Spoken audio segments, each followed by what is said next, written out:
1 Kings, chapter 1. When King David was very old, he could not keep warm, even when they put covers over him. So his attendants said to him, "Let us look for a young virgin to serve the king and take care of him. She can lie beside him so that our lord the king may keep warm." Then they searched throughout Israel for a beautiful young woman, and found Abishag, a Shunammite, and brought her to the king. The woman was very beautiful. She took care of the king and waited on him, but the king had no sexual relations with her. Now Adonijah, whose mother was Haggith, put himself forward and said, "I will be king." So he got chariots and horses ready, with 50 men to run ahead of him. His father had never rebuked him by asking, "Why do you behave as you do?" He was also very handsome, and was born next after Absalom. Adonijah conferred with Joab son of Zeruiah, and with Abiathar the priest, and they gave him their support. But Zadok the priest, Benaiah son of Jehoiada, Nathan the prophet, Shimei and Rei, and David's special guard did not join Adonijah. Adonijah then sacrificed sheep, cattle, and fattened calves at the stone of Zaholoth near Enrogel. He invited all his brothers, the king's sons, and all the royal officials of Judah, but he did not invite Nathan the prophet, or Benaiah, or the special guard, or his brother Solomon. Then Nathan asked Bathsheba, Solomon's mother, "Have you not heard that Adonijah, the son of Haggith, has become king? And our Lord David knows nothing about it. Now then, let me advise you how you can save your own life and the life of your son Solomon. Go into King David and say to him, 'My lord the king, did you not swear to me, your servant, surely Solomon your son shall be king after me, and he will sit on my throne? Why then has Adonijah become king? While you are still there talking to the king, I will come in and add my word to what you have said.'" So Bathsheba went to see the aged king in his room, where Abishag the Shunammite was attending him. Bathsheba bowed down, prostrating herself before the king. "What is it you want?" the king asked. She said to him, "My lord, you yourself swore to me, your servant, by the Lord your God, 'Solomon your son shall be king after me, and he will sit on my throne.' But now Adonijah has become king, and you, my lord the king, do not know about it. He has sacrificed great numbers of cattle, fattened calves and sheep, and has invited all the king's sons, Abiathar the priest, and Joab the commander of the army. But he has not invited Solomon your servant. My lord the king, the eyes of all Israel are on you, to learn from you who will sit on the throne of my lord the king after him. Otherwise, as soon as my lord the king is laid to rest with his ancestors, I and my son Solomon will be treated as criminals." While she was still speaking with the king, Nathan the prophet arrived, and the king was told, "Nathan the prophet is here." So he went before the king and bowed with his face to the ground. Nathan said, "Have you, my lord the king, declared that Adonijah shall be king after you, and that he will sit on your throne? Today he has gone down and sacrificed great numbers of cattle, fattened calves, and sheep. He has invited all the king's sons, the commanders of the army, and Abiathar the priest. Right now they are eating and drinking with him, and saying, 'Long live King Adonijah!' But me, your servant, and Zadok the priest, and Benaiah son of Jehoiada, and your servant Solomon he did not invite. Is this something my lord the king has done without letting his servants know who should sit on the throne of my lord the king after him?" Then King David said, "Call in Bathsheba." So she came into the king's presence and stood before him. The king then took an oath. "As surely as the Lord lives, who has delivered me out of every trouble, I will surely carry out this very day what I swore to you by the Lord, the God of Israel. Solomon your son shall be king after me, and he will sit on my throne in my place." Then Bathsheba bowed down with her face to the ground, prostrating herself before the king, and said, "May my lord King David live forever." King David said, "Call in Zadok the priest, Nathan the prophet, and Benaiah son of Jehoiada." When they came before the king, he said to them, Take your Lord's servants with you, and have Solomon my son mount my own mule, and take him down to Gihon. There have Zadok the priest and Nathan the prophet anoint him king over Israel. Blow the trumpet and shout, 'Long live King Solomon!' Then you are to go up with him, and he is to come and sit on my throne and reign in my place. I have appointed him ruler over Israel and Judah."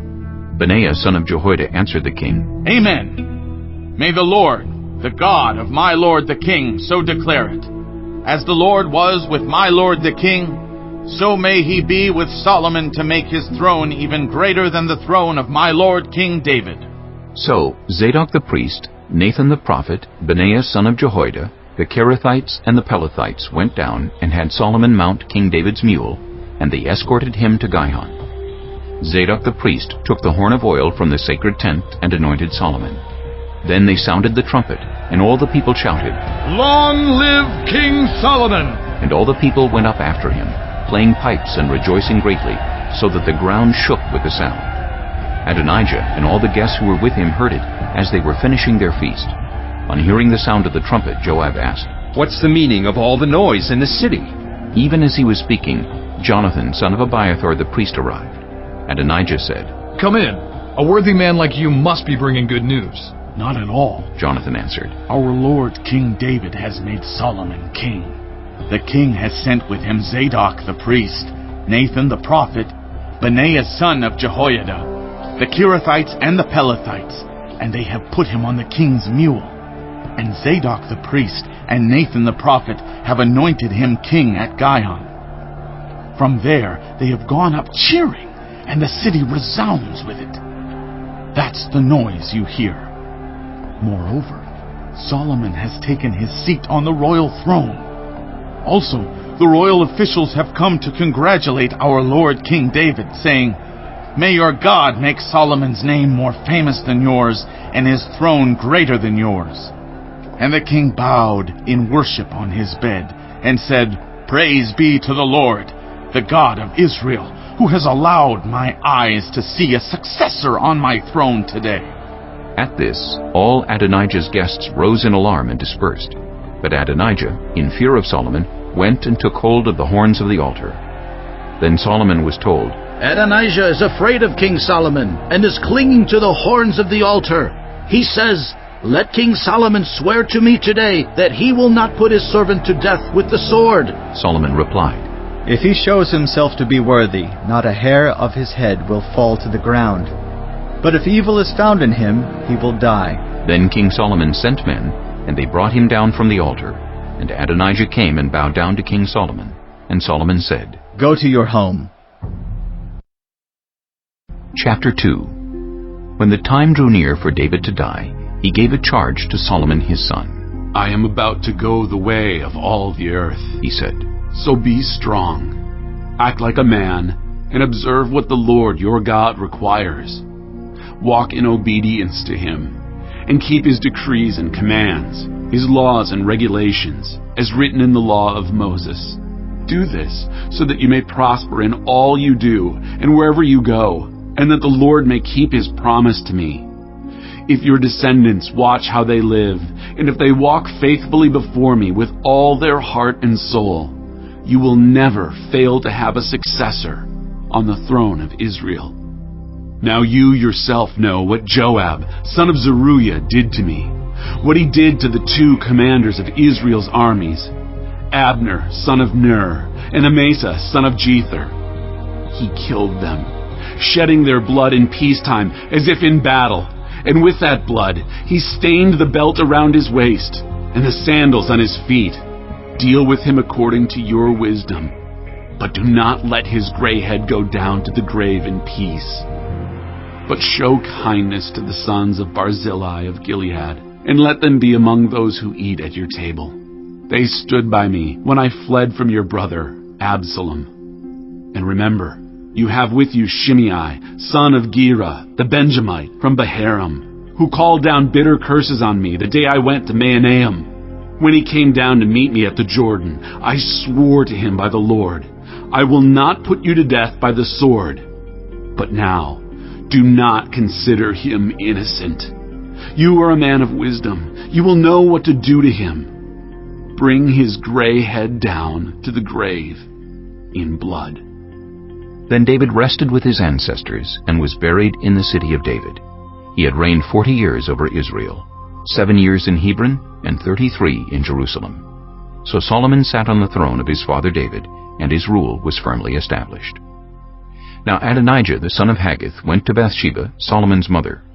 Bathsheba asked him, "Do you come peacefully?" He answered, Yes, peacefully. Then he added, I have something to say to you. "You may say it." She replied. As you know, He said, the kingdom was mine. All Israel looked to me as their king. But things changed, and the kingdom has gone to my brother, for it has come to him from the Lord. Now I have one request to make of you. Do not refuse me. "You may make it." She said. So he continued, Please ask King Solomon, he will not refuse you, to give me Abishag, the Shunammite, as my wife. "Very well. Bathsheba replied. I will speak to the king for you." When Bathsheba went to King Solomon to speak to him for Adonijah, the king stood up to meet her, bowed down to her, and sat down on his throne. He had a throne brought for the king's mother, and she sat down at his right hand. "I have one small request to make of you," She said. "Do not refuse me." The king replied. "Make it, my mother. I will not refuse you." So she said. "Let Abishag the Shunammite be given in marriage to your brother Adonijah." King Solomon answered his mother, "Why do you request Abishag the Shunammite for Adonijah? You might as well request the kingdom for him. After all, he is my older brother. Yes, for him and for Abiathar the priest and Joab son of Zeruiah." Then King Solomon swore by the Lord, "May God deal with me, be it ever so severely, if Adonijah does not pay with his life for this request. And now, as surely as the Lord lives, he who has established me securely on the throne of my father David, and has founded a dynasty for me as he promised, Adonijah shall be put to death today." So King Solomon gave orders to Benaiah son of Jehoiada, and he struck down Adonijah, and he died. To Abiathar the priest the king said, "Go back to your fields in Anathoth. You deserve to die. But I will not put you to death now, because you carried the ark of the sovereign Lord before my father David, and shared all my father's hardships." So Solomon removed Abiathar from the priesthood of the Lord, fulfilling the word the Lord had spoken at Shiloh about the house of Eli. When the news reached Joab, who had conspired with Adonijah, though not with Absalom, he fled to the tent of the Lord and took hold of the horns of the altar. King Solomon was told that Joab had fled to the tent of the Lord and was beside the altar. Then Solomon ordered Benaiah son of Jehoiada, "Go, strike him down." So Benaiah entered the tent of the Lord and said to Joab, "The king says, 'Come out.'" But he answered, No, I will die here. Benaiah reported to the king. "This is how Joab answered me." Then the king commanded Benaiah, "Do as he says. Strike him down and bury him, and so clear me and my whole family of the guilt of the innocent blood that Joab shed. The Lord will repay him for the blood he shed, because without my father David knowing it, he attacked 2 men and killed them with the sword. Both of them, Abner son of Ner, commander of Israel's army, and Amasa son of Jether, commander of Judah's army, were better men and more upright than he. May the guilt of their blood rest on the head of Joab and his descendants forever. But on David and his descendants, his house and his throne, may there be the Lord's peace forever." So Benaiah son of Jehoiada went up and struck down Joab and killed him, and he was buried at his home out in the country. The king put Benaiah son of Jehoiada over the army in Joab's position, and replaced Abiathar with Zadok the priest. Then the king sent for Shimei and said to him, "Build yourself a house in Jerusalem and live there, but do not go anywhere else. The day you leave and cross the Kidron Valley, you can be sure you will die. Your blood will be on your own head." Shimei answered the king, "What you say is good. Your servant will do as my lord the king has said." And Shimei stayed in Jerusalem for a long time. But 3 years later, 2 of Shimei's slaves ran off to Achish son of Maacah, king of Gath, and Shimei was told, "Your slaves are in Gath." At this, he saddled his donkey and went to Achish at Gath in search of his slaves. So Shimei went away and brought the slaves back from Gath. When Solomon was told that Shimei had gone from Jerusalem to Gath and had returned, The king summoned Shimei and said to him, Did I not make you swear by the Lord and warn you, on the day you leave to go anywhere else, you can be sure you will die? At that time you said to me, What you say is good, I will obey. Why then did you not keep your oath to the Lord and obey the command I gave you? The king also said to Shimei, You know in your heart all the wrong you did to my father David. Now the Lord will repay you for your wrongdoing. But King Solomon will be blessed, and David's throne will remain secure before the Lord forever. Then the king gave the order to Benaiah son of Jehoiada, and he went out and struck Shimei down, and he died. The kingdom was now established in Solomon's hands. Chapter 3. Solomon made an alliance with Pharaoh king of Egypt and married his daughter. He brought her to the city of David until he finished building his palace and the temple of the Lord and the wall around Jerusalem. The people, however, were still sacrificing at the high places, because a temple had not yet been built for the name of the Lord. Solomon showed his love for the Lord by walking according to the instructions given him by his father David, except that he offered sacrifices and burned incense on the high places. The king went to Gibeon to offer sacrifices, for that was the most important high place, and Solomon offered 1,000 burnt offerings on that altar.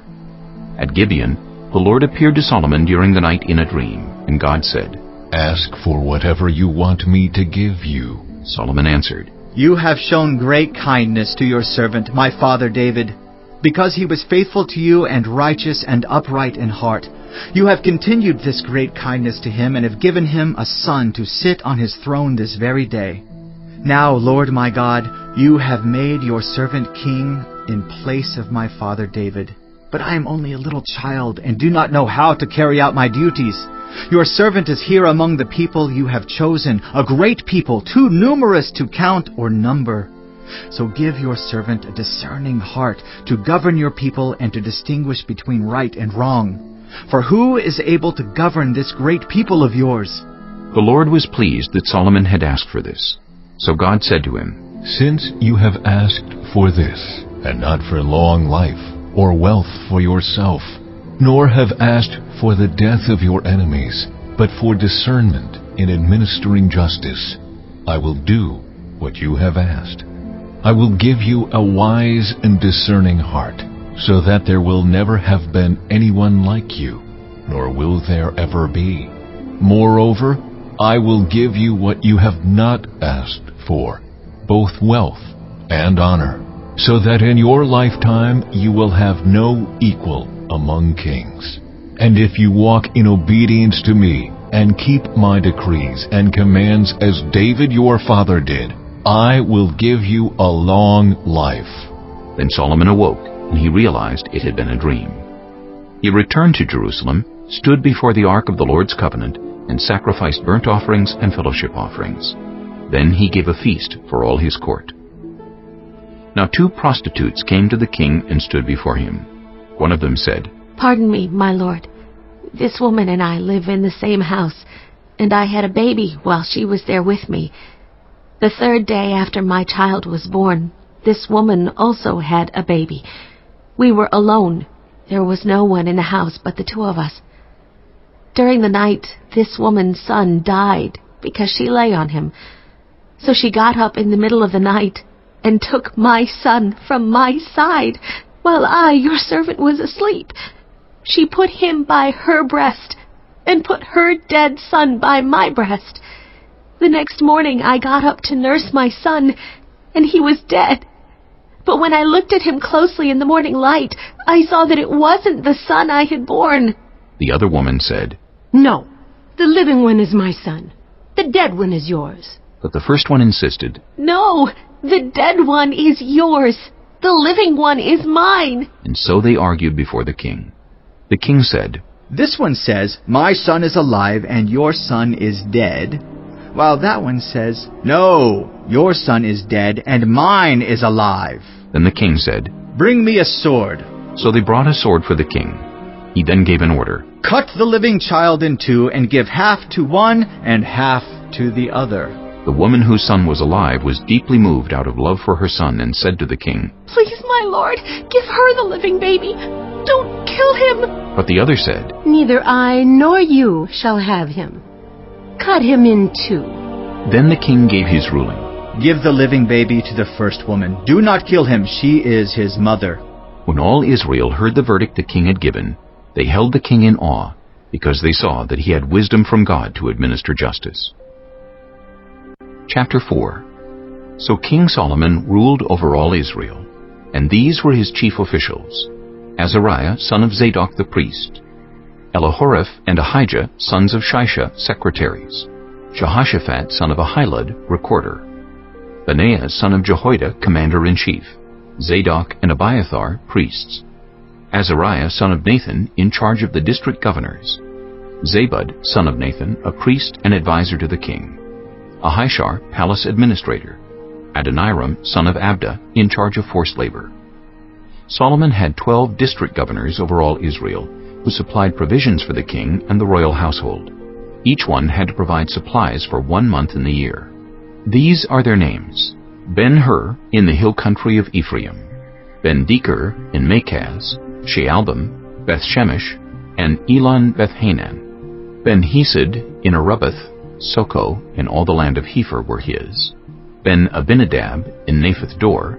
He was married to Tapheth, daughter of Solomon; Baana, son of Ahilud, in Taanach and Megiddo, and in all of Bethshan next to Zarathan below Jezreel, from Bethshan to Abel-Meholah across to Jokmeam; Ben-Geber, in Ramoth-Gilead. The settlements of Jair, son of Manasseh, in Gilead were his, as well as the region of Argob in Bashan, and its 60 large walled cities with bronze gate bars; Ahinadab, son of Iddo, in Mahanaim; Ahimaaz, in Naphtali. He had married Basemath, daughter of Solomon; Baana, son of Hushai, in Asher and in Aloth; Jehoshaphat, son of Peruah, in Issachar; Shimei, son of Elah, in Benjamin; Geber, son of Uri, in Gilead, the country of Sihon, king of the Amorites, and the country of Og, king of Bashan. He was the only governor over the district. The people of Judah and Israel were as numerous as the sand on the seashore. They ate, they drank, and they were happy. And Solomon ruled over all the kingdoms from the Euphrates River to the land of the Philistines, as far as the border of Egypt. These countries brought tribute and were Solomon's subjects all his life. Solomon's daily provisions were 30 cores of the finest flour and 60 cores of meal, 10 head of stall-fed cattle, 20 of pasture-fed cattle, and 100 sheep and goats, as well as deer, gazelles, roebucks, and choice fowl. For he ruled over all the kingdoms west of the Euphrates River, from Tifsa to Gaza, and had peace on all sides. During Solomon's lifetime, Judah and Israel, from Dan to Beersheba, lived in safety, everyone under their own vine and under their own fig tree. Solomon had 4,000 stalls for chariot horses and 12,000 horses. The district governors, each in his month, supplied provisions for King Solomon and all who came to the king's table. They saw to it that nothing was lacking. They also brought to the proper place their quotas of barley and straw for the chariot horses and the other horses. God gave Solomon wisdom and very great insight, and a breadth of understanding as measureless as the sand on the seashore. Solomon's wisdom was greater than the wisdom of all the people of the East, and greater than all the wisdom of Egypt. He was wiser than anyone else, including Ethan the Ezrahite, wiser than Heman, Calcol, and Darda, the sons of Mahol. And his fame spread to all the surrounding nations. He spoke 3,000 proverbs, and his songs numbered 1,005. He spoke about plant life, from the cedar of Lebanon to the hyssop that grows out of walls. He also spoke about animals and birds, reptiles and fish. From all nations people came to listen to Solomon's wisdom, sent by all the kings of the world who had heard of his wisdom. Chapter 5. When Hiram king of Tyre heard that Solomon had been anointed king to succeed his father David, he sent his envoys to Solomon, because he had always been on friendly terms with David. Solomon sent back this message to Hiram. You know that because of the wars waged against my father David from all sides, he could not build a temple for the name of the Lord his God until the Lord put his enemies under his feet. But now the Lord my God has given me rest on every side, and there is no adversary or disaster. I intend, therefore, to build a temple for the name of the Lord my God, as the Lord told my father David when he said, Your son, whom I will put on the throne in your place, will build the temple for my name. So give orders that cedars of Lebanon be cut for me. My men will work with yours, and I will pay you for your men whatever wages you set. You know that we have no one so skilled in felling timber as the Sidonians." When Hiram heard Solomon's message, he was greatly pleased and said, "Praise be to the Lord today, for he has given David a wise son to rule over this great nation." So Hiram sent word to Solomon, "I have received the message you sent me, and will do all you want in providing the cedar and juniper logs. My men will haul them down from Lebanon to the Mediterranean Sea, and I will float them as rafts by sea to the place you specify. There I will separate them, and you can take them away, and you are to grant my wish by providing food for my royal household."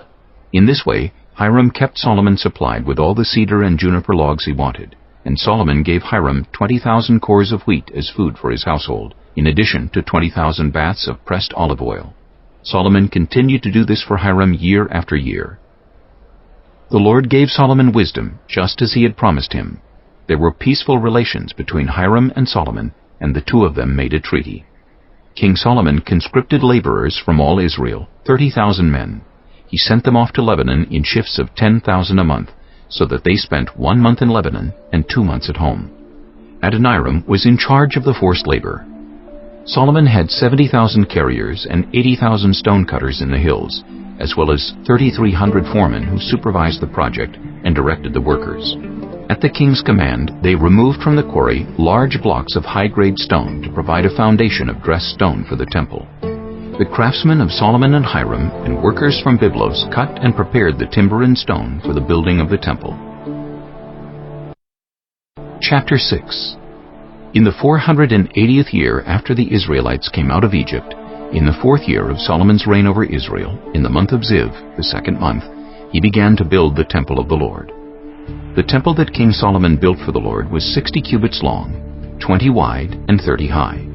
The portico at the front of the main hall of the temple extended the width of the temple, that is, 20 cubits, and projected 10 cubits from the front of the temple.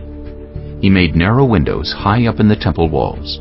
Against the walls of the main hall and inner sanctuary, he built a structure around the building, in which there were side rooms. The lowest floor was 5 cubits wide, the middle floor 6 cubits, and the third floor 7. He made offset ledges around the outside of the temple so that nothing would be inserted into the temple walls.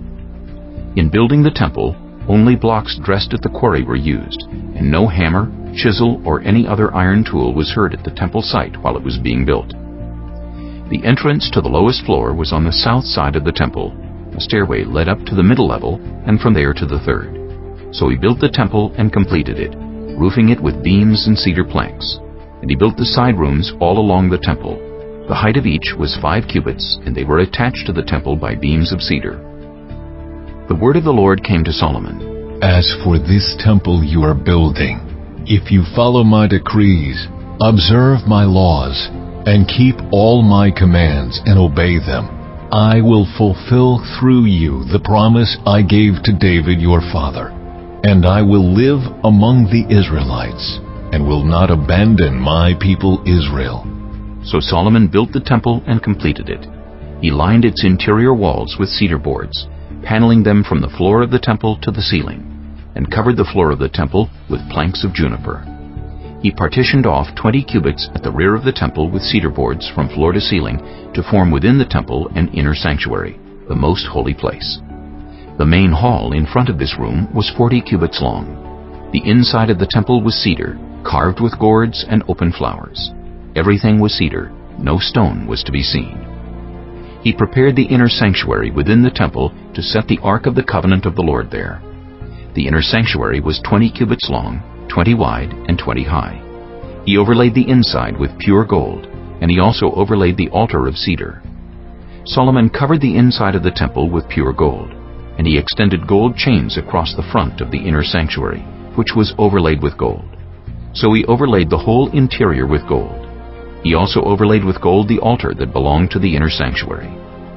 For the inner sanctuary, he made a pair of cherubim out of olive wood, each 10 cubits high.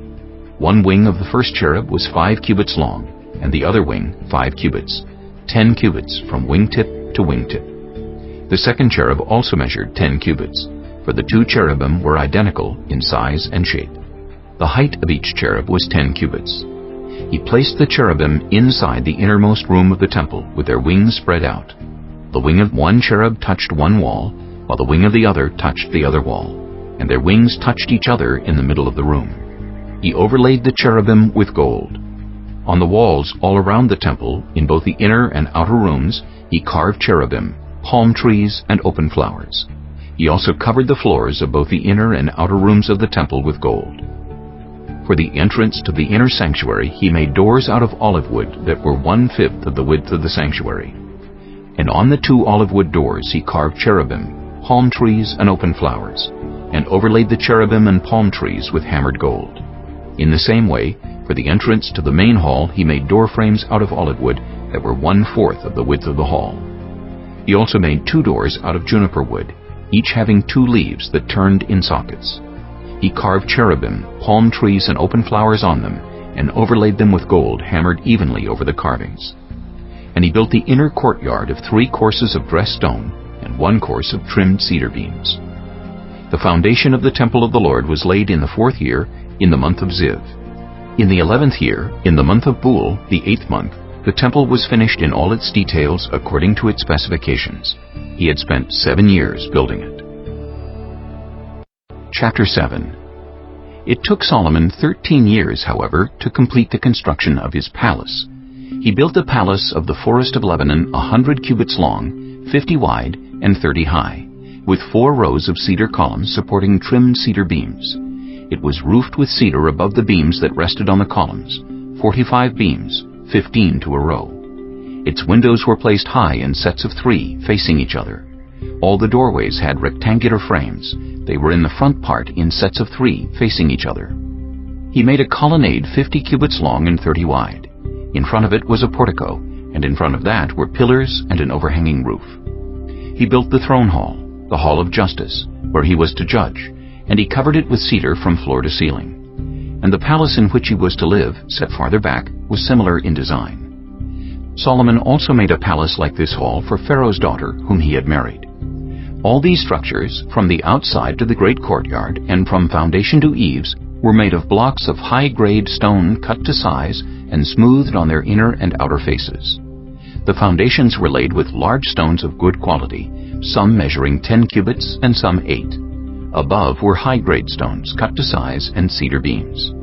The great courtyard was surrounded by a wall of 3 courses of dressed stone and 1 course of trimmed cedar beams, as was the inner courtyard of the temple of the Lord with its portico. King Solomon sent to Tyre and brought Huram, whose mother was a widow from the tribe of Naphtali, and whose father was from Tyre, and a skilled craftsman in bronze. Huram was filled with wisdom, with understanding, and with knowledge to do all kinds of bronze work. He came to King Solomon and did all the work assigned to him. He cast 2 bronze pillars, each 18 cubits high and 12 cubits in circumference. He also made 2 capitals of cast bronze to set on the tops of the pillars. Each capital was 5 cubits high. A network of interwoven chains adorned the capitals on top of the pillars, 7 for each capital. He made pomegranates in 2 rows encircling each network to decorate the capitals on top of the pillars. He did the same for each capital. The capitals on top of the pillars in the portico were in the shape of lilies, 4 cubits high. On the capitals of both pillars, above the bowl-shaped part next to the network, were the 200 pomegranates in rows all around. He erected the pillars at the portico of the temple. The pillar to the south he named Jachin, and the one to the north, Boaz. The capitals on top were in the shape of lilies, and so the work on the pillars was completed. He made the sea of cast metal, circular in shape, measuring 10 cubits from rim to rim, and 5 cubits high. It took a line of 30 cubits to measure around it. Below the rim, gourds encircled it, 10 to a cubit. The gourds were cast in 2 rows in 1 piece with the sea. The sea stood on 12 bulls, 3 facing north, 3 facing west, 3 facing south, and 3 facing east. The sea rested on top of them, and their hindquarters were toward the center. It was a handbreadth in thickness, and its rim was like the rim of a cup, like a lily blossom. It held 2,000 baths. He also made 10 movable stands of bronze. Each was 4 cubits long, 4 wide, and 3 high. This is how the stands were made. They had side panels attached to uprights. On the panels between the uprights were lions, bulls, and cherubim, and on the uprights as well. Above and below the lions and bulls were wreaths of hammered work. Each stand had 4 bronze wheels with bronze axles, and each had a basin resting on 4 supports, cast with wreaths on each side. On the inside of the stand there was an opening that had a circular frame 1 cubit deep. This opening was round, and with its basework it measured 1.5 cubits. Around its opening there was engraving. The panels of the stands were square, not round. The 4 wheels were under the panels, and the axles of the wheels were attached to the stand. The diameter of each wheel was 1.5 cubits. The wheels were made like chariot wheels. The axles, rims, spokes, and hubs were all of cast metal. Each stand had 4 handles, 1 on each corner, projecting from the stand. At the top of the stand there was a circular band 0.5 cubit deep. The supports and panels were attached to the top of the stand. He engraved cherubim, lions, and palm trees on the surfaces of the supports and on the panels, in every available space, with wreaths all around. This is the way he made the 10 stands. They were all cast in the same molds and were identical in size and shape. He then made 10 bronze basins, each holding 40 baths and measuring 4 cubits across, 1 basin to go on each of the 10 stands. He placed 5 of the stands on the south side of the temple and 5 on the north. He placed the sea on the south side, at the southeast corner of the temple. He also made the pots and shovels and sprinkling bowls. So Huram finished all the work he had undertaken for King Solomon in the temple of the Lord. The 2 pillars, the 2 bowl-shaped capitals on top of the pillars, the 2 sets of network decorating the 2 bowl-shaped capitals on top of the pillars, the 400 pomegranates for the 2 sets of network, 2 rows of pomegranates for each network decorating the bowl-shaped capitals on top of the pillars, the 10 stands with their 10 basins, the sea and the 12 bowls under it, the pots, shovels, and sprinkling bowls. All these objects that Huram made for King Solomon for the temple of the Lord were of burnished bronze. The king had them cast in clay molds in the plain of the Jordan between Succoth and Zarethan. Solomon left all these things unweighed, because there were so many. The weight of the bronze was not determined. Solomon also made all the furnishings that were in the Lord's temple, the golden altar, the golden table on which was the bread of the presence, the lampstands of pure gold, 5 on the right and 5 on the left in front of the inner sanctuary, the gold floral work and lamps and tongs, the pure gold basins, wick trimmers, sprinkling bowls, dishes, and censers, and the gold sockets for the doors of the innermost room, the most holy place, and also for the doors of the main hall of the temple. When all the work King Solomon had done for the temple of the Lord was finished, he brought in the things his father David had dedicated, the silver and gold and the furnishings, and he placed them in the treasuries of the Lord's temple. Chapter 8. Then King Solomon summoned into his presence at Jerusalem the elders of Israel, all the heads of the tribes and the chiefs of the Israelite families, to bring up the ark of the Lord's covenant from Zion, the city of David. All the Israelites came together to King Solomon at the time of the festival in the month of Ethanim, the 7th month. When all the elders of Israel had arrived, the priests took up the ark, and they brought up the ark of the Lord, and the tent of meeting, and all the sacred furnishings in it. The priests and Levites carried them up, and King Solomon and the entire assembly of Israel that had gathered about him were before the ark, sacrificing so many sheep and cattle that they could not be recorded or counted. The priests then brought the ark of the Lord's covenant to its place in the inner sanctuary of the temple, the most holy place, and put it beneath the wings of the cherubim. The cherubim spread their wings over the place of the ark and overshadowed the ark and its carrying poles. These poles were so long that their ends could be seen from the holy place in front of the inner sanctuary, but not from outside the holy place, and they are still there today. There was nothing in the ark except the 2 stone tablets that Moses had placed in it at Horeb, where the Lord made a covenant with the Israelites after they came out of Egypt. When the priests withdrew from the holy place, the cloud filled the temple of the Lord, and the priests could not perform their service because of the cloud, for the glory of the Lord filled his temple. Then Solomon said, The Lord has said that he would dwell in a dark cloud. I have indeed built a magnificent temple for you, a place for you to dwell forever. While the whole assembly of Israel was standing there, the king turned around and blessed them. Then he said, Praise be to the Lord, the God of Israel, who with his own hand has fulfilled what he promised with his own mouth to my father David. For he said, Since the day I brought my people Israel out of Egypt, I have not chosen a city in any tribe of Israel to have a temple built, so that my name might be there. But I have chosen David to rule my people Israel. My father David had it in his heart to build a temple for the name of the Lord, the God of Israel. But the Lord said to my father David, You did well to have it in your heart to build a temple for my name. Nevertheless, you are not the one to build the temple, but your son, your own flesh and blood. He is the one who will build the temple for my name. The Lord has kept the promise he made. I have succeeded David my father, and now I sit on the throne of Israel, just as the Lord promised, and I have built the temple for the name of the Lord, the God of Israel. I have provided a place there for the ark, in which is the covenant of the Lord that he made with our ancestors when he brought them out of Egypt. Then Solomon stood before the altar of the Lord in front of the whole assembly of Israel, spread out his hands toward heaven, and said, Lord, the God of Israel, there is no God like you in heaven above or on earth below. You who keep your covenant of love with your servants, who continue wholeheartedly in your way. You have kept your promise to your servant David my father.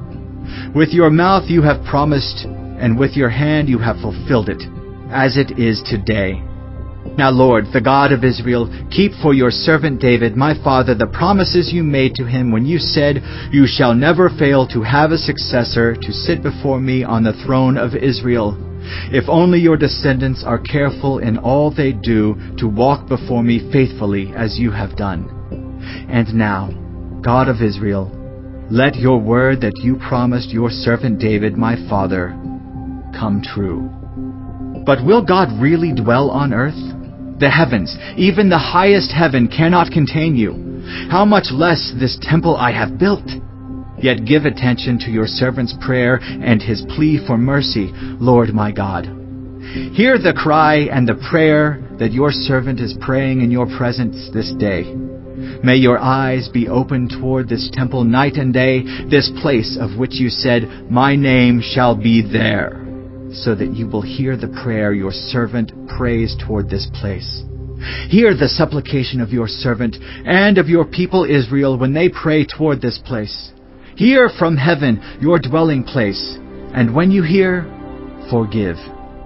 When anyone wrongs their neighbor and is required to take an oath, and they come and swear the oath before your altar in this temple, then hear from heaven and act.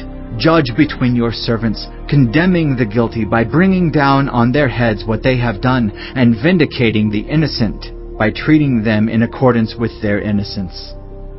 When your people Israel have been defeated by an enemy because they have sinned against you, and when they turn back to you and give praise to your name, praying and making supplication to you in this temple, then hear from heaven and forgive the sin of your people Israel, and bring them back to the land you gave to their ancestors. When the heavens are shut up, and there is no rain because your people have sinned against you, and when they pray toward this place and give praise to your name and turn from their sin because you have afflicted them, then hear from heaven and forgive the sin of your servants, your people Israel. Teach them the right way to live, and send rain on the land you gave your people for an inheritance. When famine or plague comes to the land, or blight or mildew, locusts or grasshoppers, or when an enemy besieges them in any of their cities, whatever disaster or disease may come, and when a prayer or plea is made by anyone among your people Israel, being aware of the afflictions of their own hearts, and spreading out their hands toward this temple, then hear from heaven your dwelling place. Forgive and act. Deal with everyone according to all they do, since you know their hearts. For you alone know every human heart, so that they will fear you all the time they live in the land you gave our ancestors. As for the foreigner who does not belong to your people Israel, but has come from a distant land because of your name, for they will hear of your great name and your mighty hand and your outstretched arm, when they come and pray toward this temple, then hear from heaven your dwelling place. Do whatever the foreigner asks of you, so that all the peoples of the earth may know your name and fear you, as do your own people Israel, and may know that this house I have built bears your name.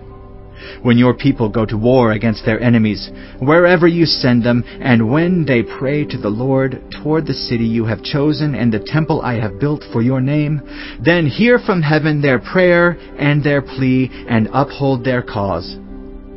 When they sin against you, for there is no one who does not sin, and you become angry with them, and give them over to their enemies, who take them captive to their own lands, far away or near, and if they have a change of heart in the land where they are held captive, and repent and plead with you in the land of their captors, and say, We have sinned, we have done wrong, we have acted wickedly, and if they turn back to you with all their heart and soul in the land of their enemies who took them captive, and pray to you toward the land you gave their ancestors, toward the city you have chosen and the temple I have built for your name, then from heaven, your dwelling place, hear their prayer and their plea, and uphold their cause, and forgive your people who have sinned against you. Forgive all the offenses they have committed against you, and cause their captors to show them mercy. For they are your people and your inheritance, whom you brought out of Egypt, out of that iron smelting furnace. May your eyes be open to your servant's plea and to the plea of your people Israel. And may you listen to them whenever they cry out to you. For you singled them out from all the nations of the world to be your own inheritance, just as you declared through your servant Moses when you, sovereign Lord, brought our ancestors out of Egypt. When Solomon had finished all these prayers and supplications to the Lord, he rose from before the altar of the Lord, where he had been kneeling with his hands spread out toward heaven. He stood and blessed the whole assembly of Israel in a loud voice, saying, Praise be to the Lord, who has given rest to his people Israel, just as he promised. Not one word has failed of all the good promises he gave through his servant Moses. May the Lord our God be with us, as he was with our ancestors. May he never leave us nor forsake us. May he turn our hearts to him, to walk in obedience to him, and keep the commands, decrees, and laws he gave our ancestors. And may these words of mine, which I have prayed before the Lord, be near to the Lord our God day and night, that he may uphold the cause of his servant and the cause of his people Israel according to each day's need, so that all the peoples of the earth may know that the Lord is God, and that there is no other. And may your hearts be fully committed to the Lord our God, to live by his decrees and obey his commands, as at this time. Then the king and all Israel with him offered sacrifices before the Lord. Solomon offered a sacrifice of fellowship offerings to the Lord, 22,000 cattle and 120,000 sheep and goats.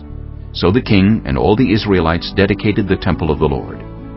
On that same day, the king consecrated the middle part of the courtyard in front of the temple of the Lord, and there he offered burnt offerings, grain offerings, and the fat of the fellowship offerings, because the bronze altar that stood before the Lord was too small to hold the burnt offerings, the grain offerings, and the fat of the fellowship offerings. So Solomon observed the festival at that time, and all Israel with him, a vast assembly, people from Lebo-Hamath to the Wadi of Egypt. They celebrated it before the Lord our God for 7 days, and 7 days more, 14 days in all. On the following day he sent the people away. They blessed the king and then went home, joyful and glad in heart for all the good things the Lord had done for his servant David and his people Israel. Chapter 9. When Solomon had finished building the temple of the Lord and the royal palace, and had achieved all he had desired to do, the Lord appeared to him a second time, as he had appeared to him at Gibeon. The Lord said to him, I have heard the prayer and plea you have made before me. I have consecrated this temple, which you have built, by putting my name there forever. My eyes and my heart will always be there. As for you, if you walk before me faithfully, with integrity of heart and uprightness, as David your father did, and do all I command, and observe my decrees and laws, I will establish your royal throne over Israel forever, as I promised David your father, when I said, you shall never fail to have a successor on the throne of Israel. But if you or your descendants turn away from me and do not observe the commands and decrees I have given you, and go off to serve other gods and worship them, then I will cut off Israel from the land I have given them, and will reject this temple I have consecrated for my name. Israel will then become a byword and an object of ridicule among all peoples. This temple will become a heap of rubble.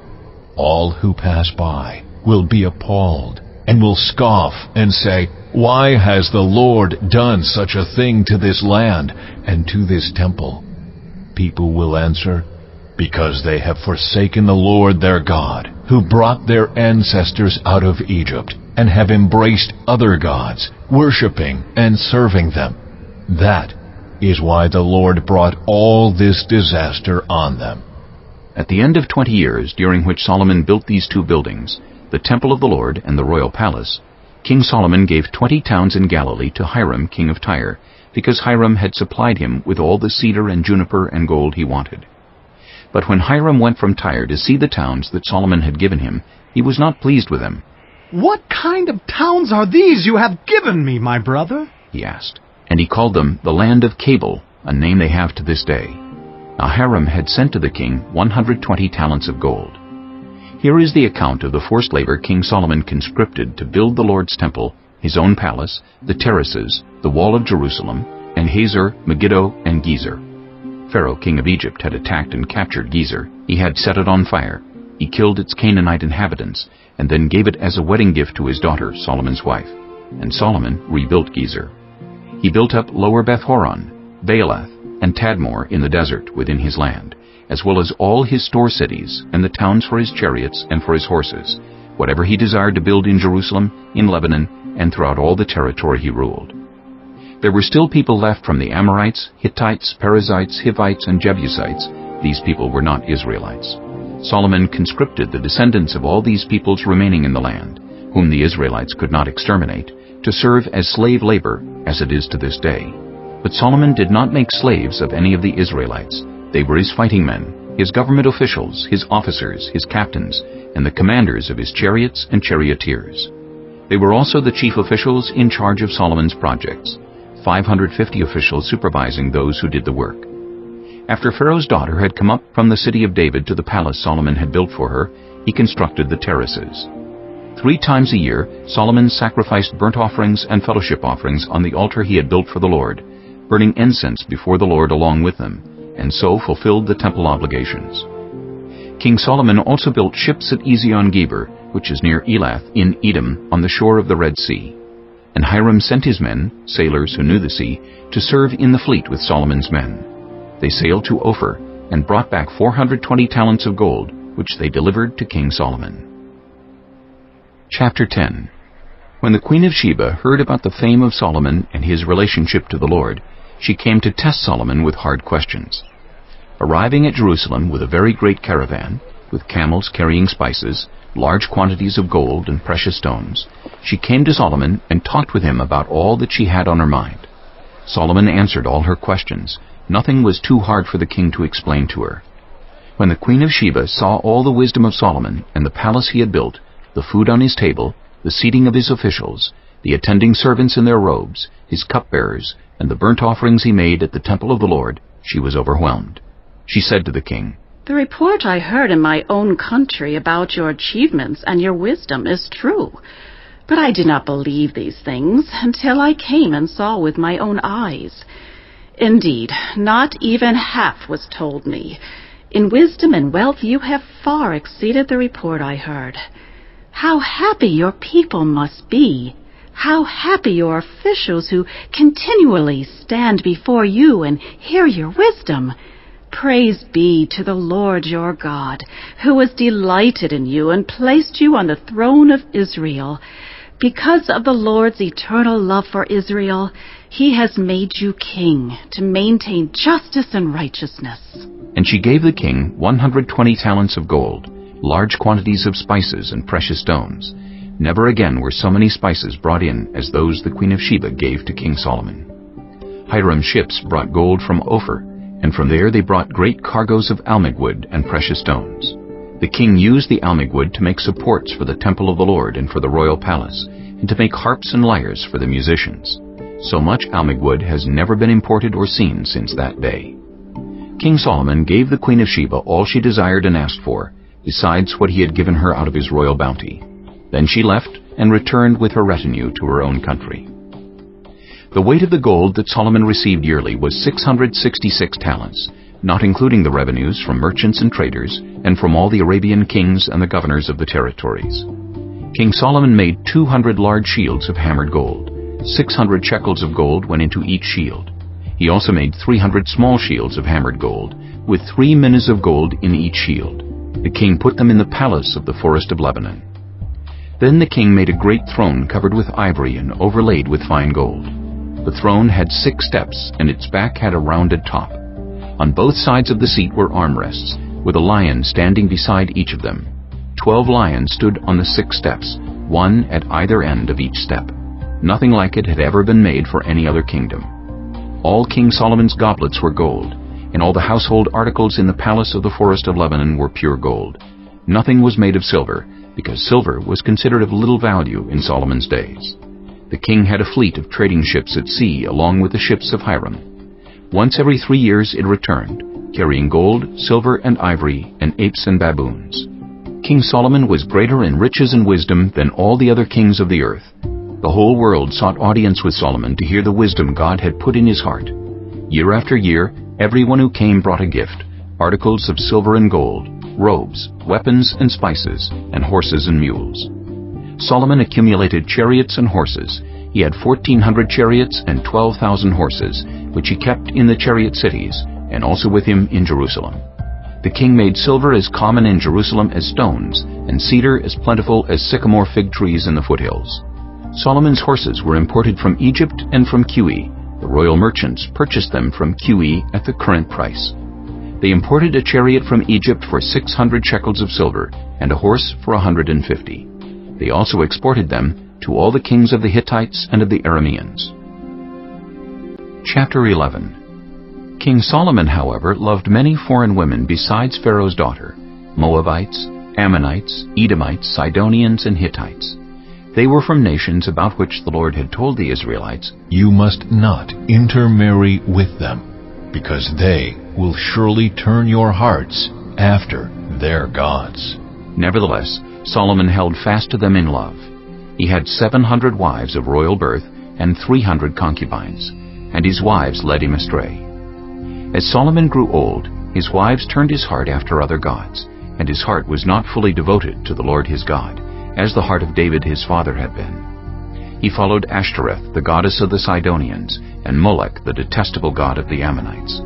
So Solomon did evil in the eyes of the Lord. He did not follow the Lord completely, as David his father had done. On a hill east of Jerusalem, Solomon built a high place for Chemosh, the detestable god of Moab, and for Molech, the detestable god of the Ammonites. He did the same for all his foreign wives, who burned incense and offered sacrifices to their gods. The Lord became angry with Solomon because his heart had turned away from the Lord, the God of Israel, who had appeared to him twice.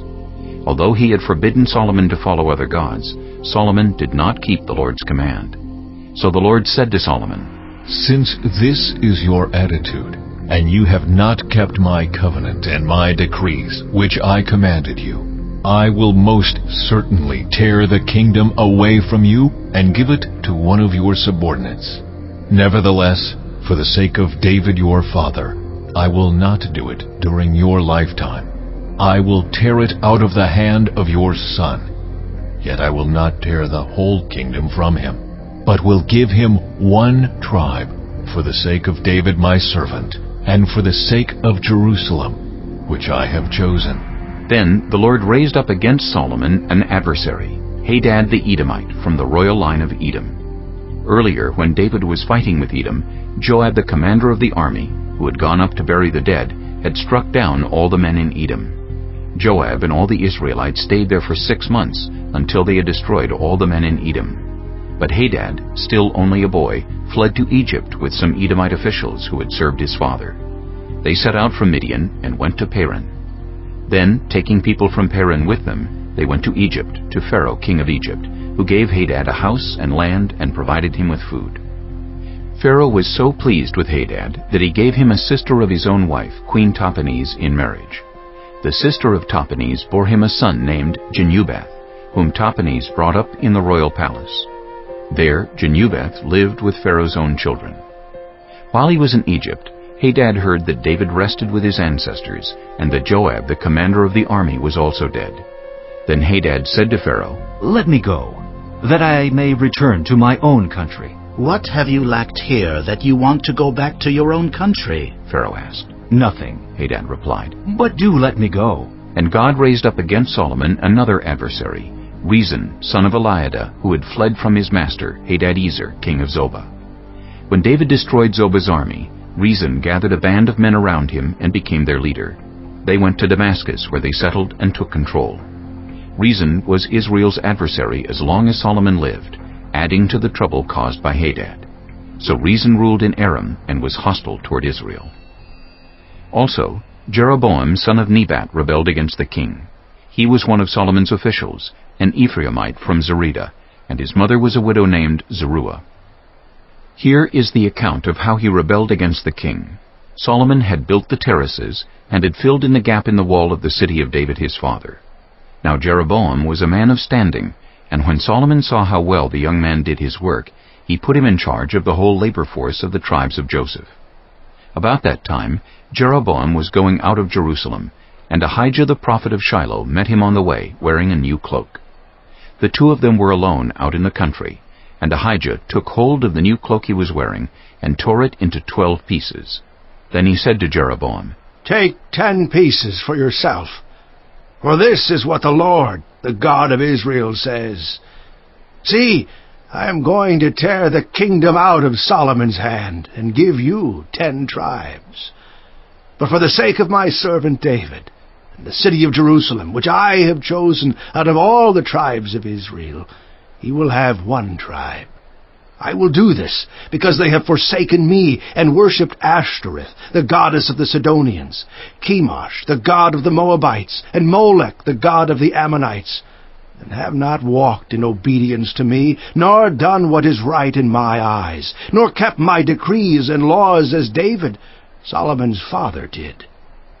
But I will not take the whole kingdom out of Solomon's hand. I have made him ruler all the days of his life for the sake of David, my servant, whom I chose, and who obeyed my commands and decrees. I will take the kingdom from his son's hands and give you 10 tribes. I will give 1 tribe to his son, so that David, my servant, may always have a lamp before me in Jerusalem, the city where I chose to put my name. However, as for you, I will take you, and you will rule over all that your heart desires. You will be king over Israel, if you do whatever I command you, and walk in obedience to me, and do what is right in my eyes by obeying my decrees and commands, as David my servant did. I will be with you. I will build you a dynasty as enduring as the one I built for David, and will give Israel to you. I will humble David's descendants because of this, but not forever." Solomon tried to kill Jeroboam, but Jeroboam fled to Egypt, to Shishak the king, and stayed there until Solomon's death. As for the other events of Solomon's reign, all he did, and the wisdom he displayed, are they not written in the book of the Annals of Solomon? Solomon reigned in Jerusalem over all Israel 40 years. Then he rested with his ancestors, and was buried in the city of David his father. And Rehoboam his son succeeded him as king. Chapter 12. Rehoboam went to Shechem, for all Israel had gone there to make him king. When Jeroboam son of Nebat heard this, he was still in Egypt, where he had fled from King Solomon, he returned from Egypt. So they sent for Jeroboam, and he and the whole assembly of Israel went to Rehoboam and said to him, "Your father put a heavy yoke on us, but now lighten the harsh labor and the heavy yoke he put on us, and we will serve you." Rehoboam answered, "Go away for 3 days, and then come back to me." So the people went away. Then King Rehoboam consulted the elders who had served his father Solomon during his lifetime. How would you advise me to answer these people? He asked. They replied, If today you will be a servant to these people and serve them and give them a favorable answer, they will always be your servants. But Rehoboam rejected the advice the elders gave him, and consulted the young men who had grown up with him and were serving him. He asked them, What is your advice?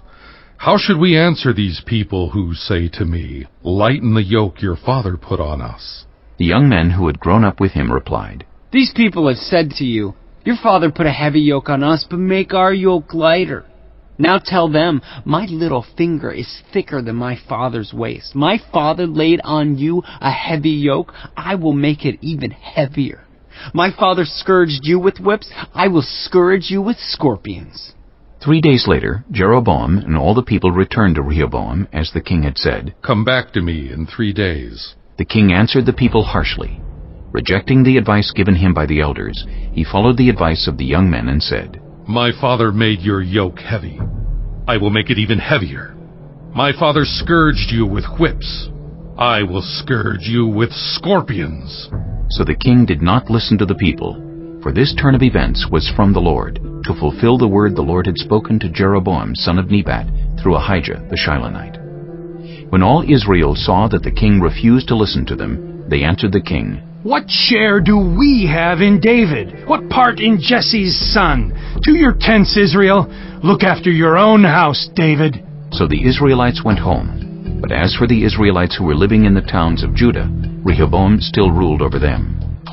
King Rehoboam sent out Adoniram, who was in charge of forced labor, but all Israel stoned him to death.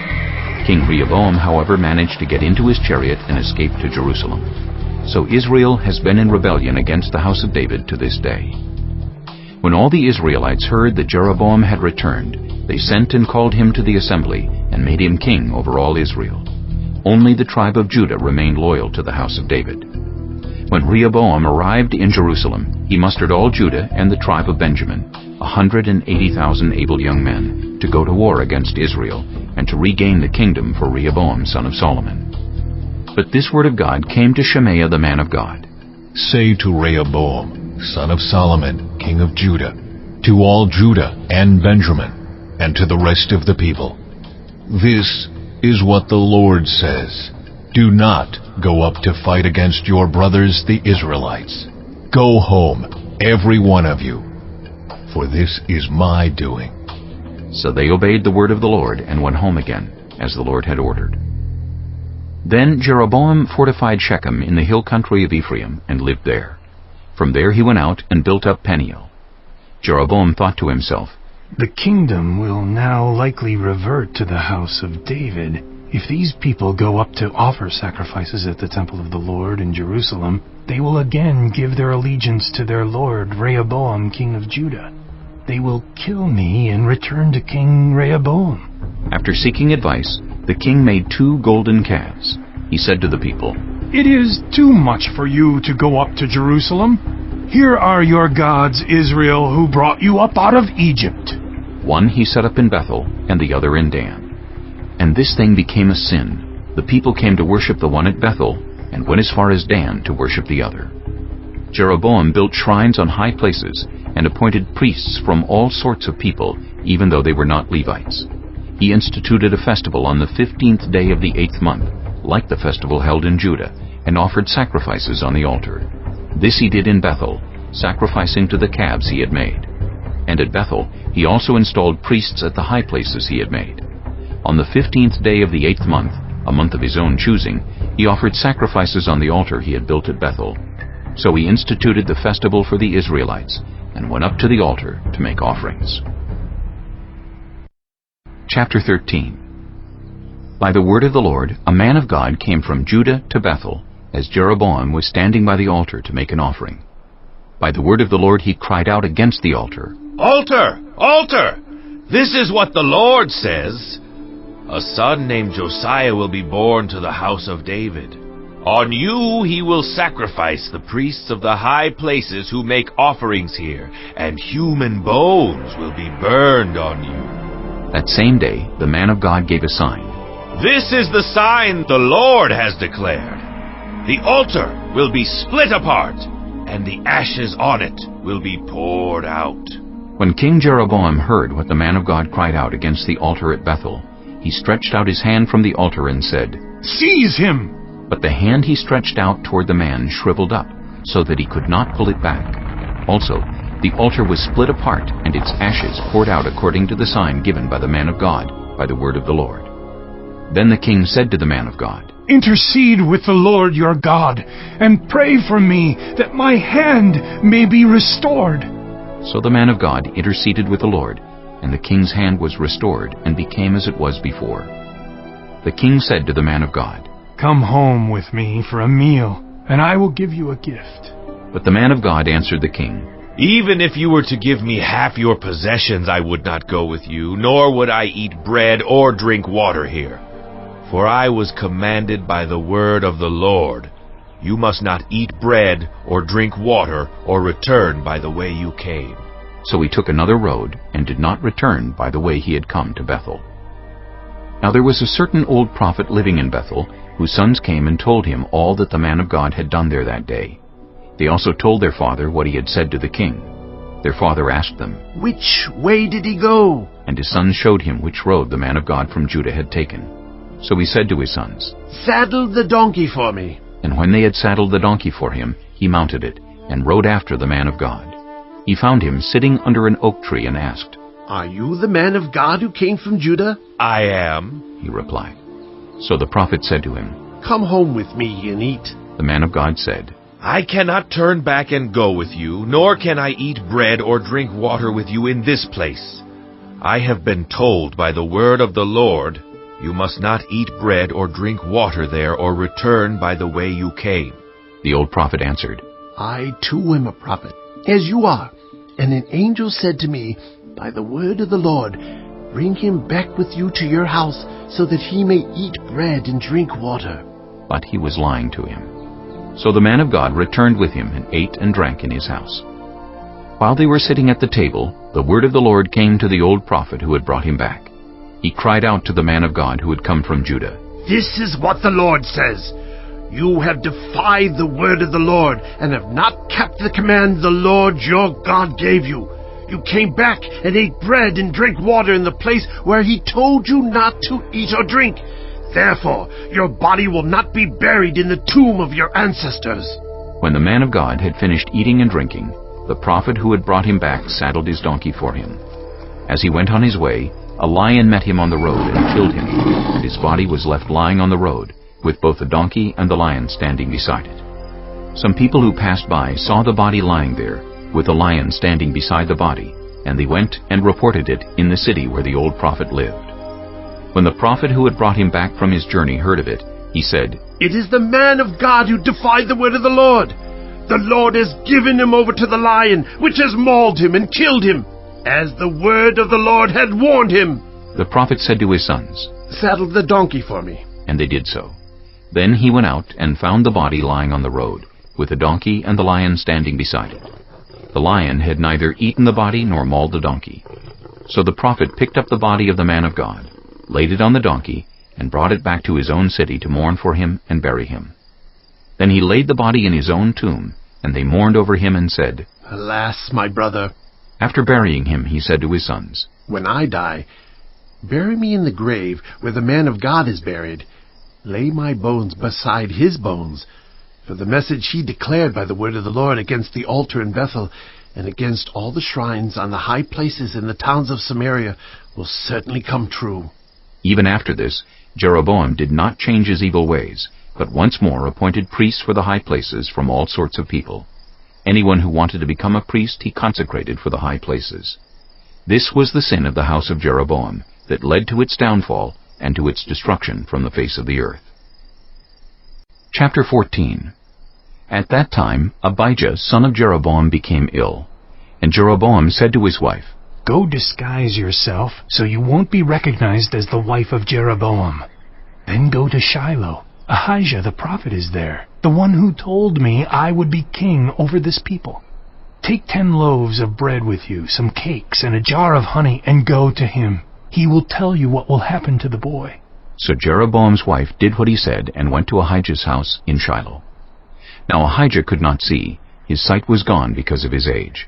But the Lord had told Ahijah, Jeroboam's wife is coming to ask you about her son, for he is ill, and you are to give her such and such an answer.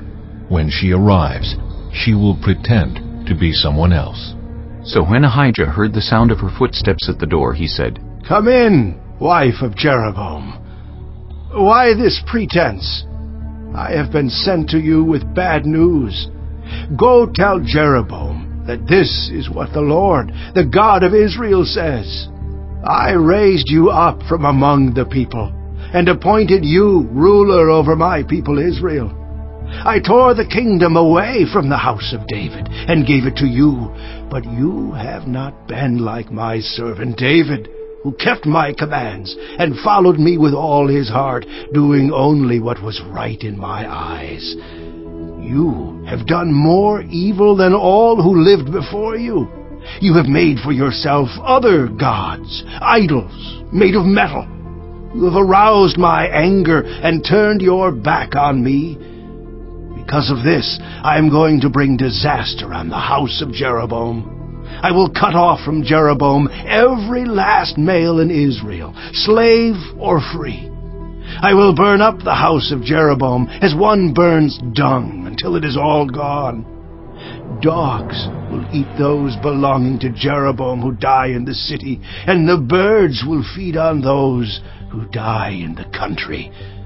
The Lord has spoken. As for you, go back home. When you set foot in your city, the boy will die. All Israel will mourn for him and bury him. He is the only one belonging to Jeroboam who will be buried, because he is the only one in the house of Jeroboam in whom the Lord, the God of Israel, has found anything good. The Lord will raise up for himself a king over Israel who will cut off the family of Jeroboam. Even now this is beginning to happen. And the Lord will strike Israel so that it will be like a reed swaying in the water.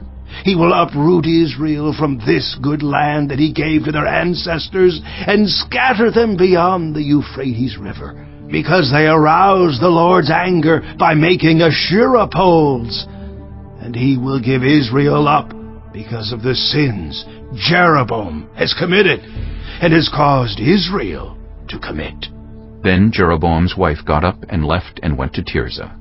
As soon as she stepped over the threshold of the house, the boy died.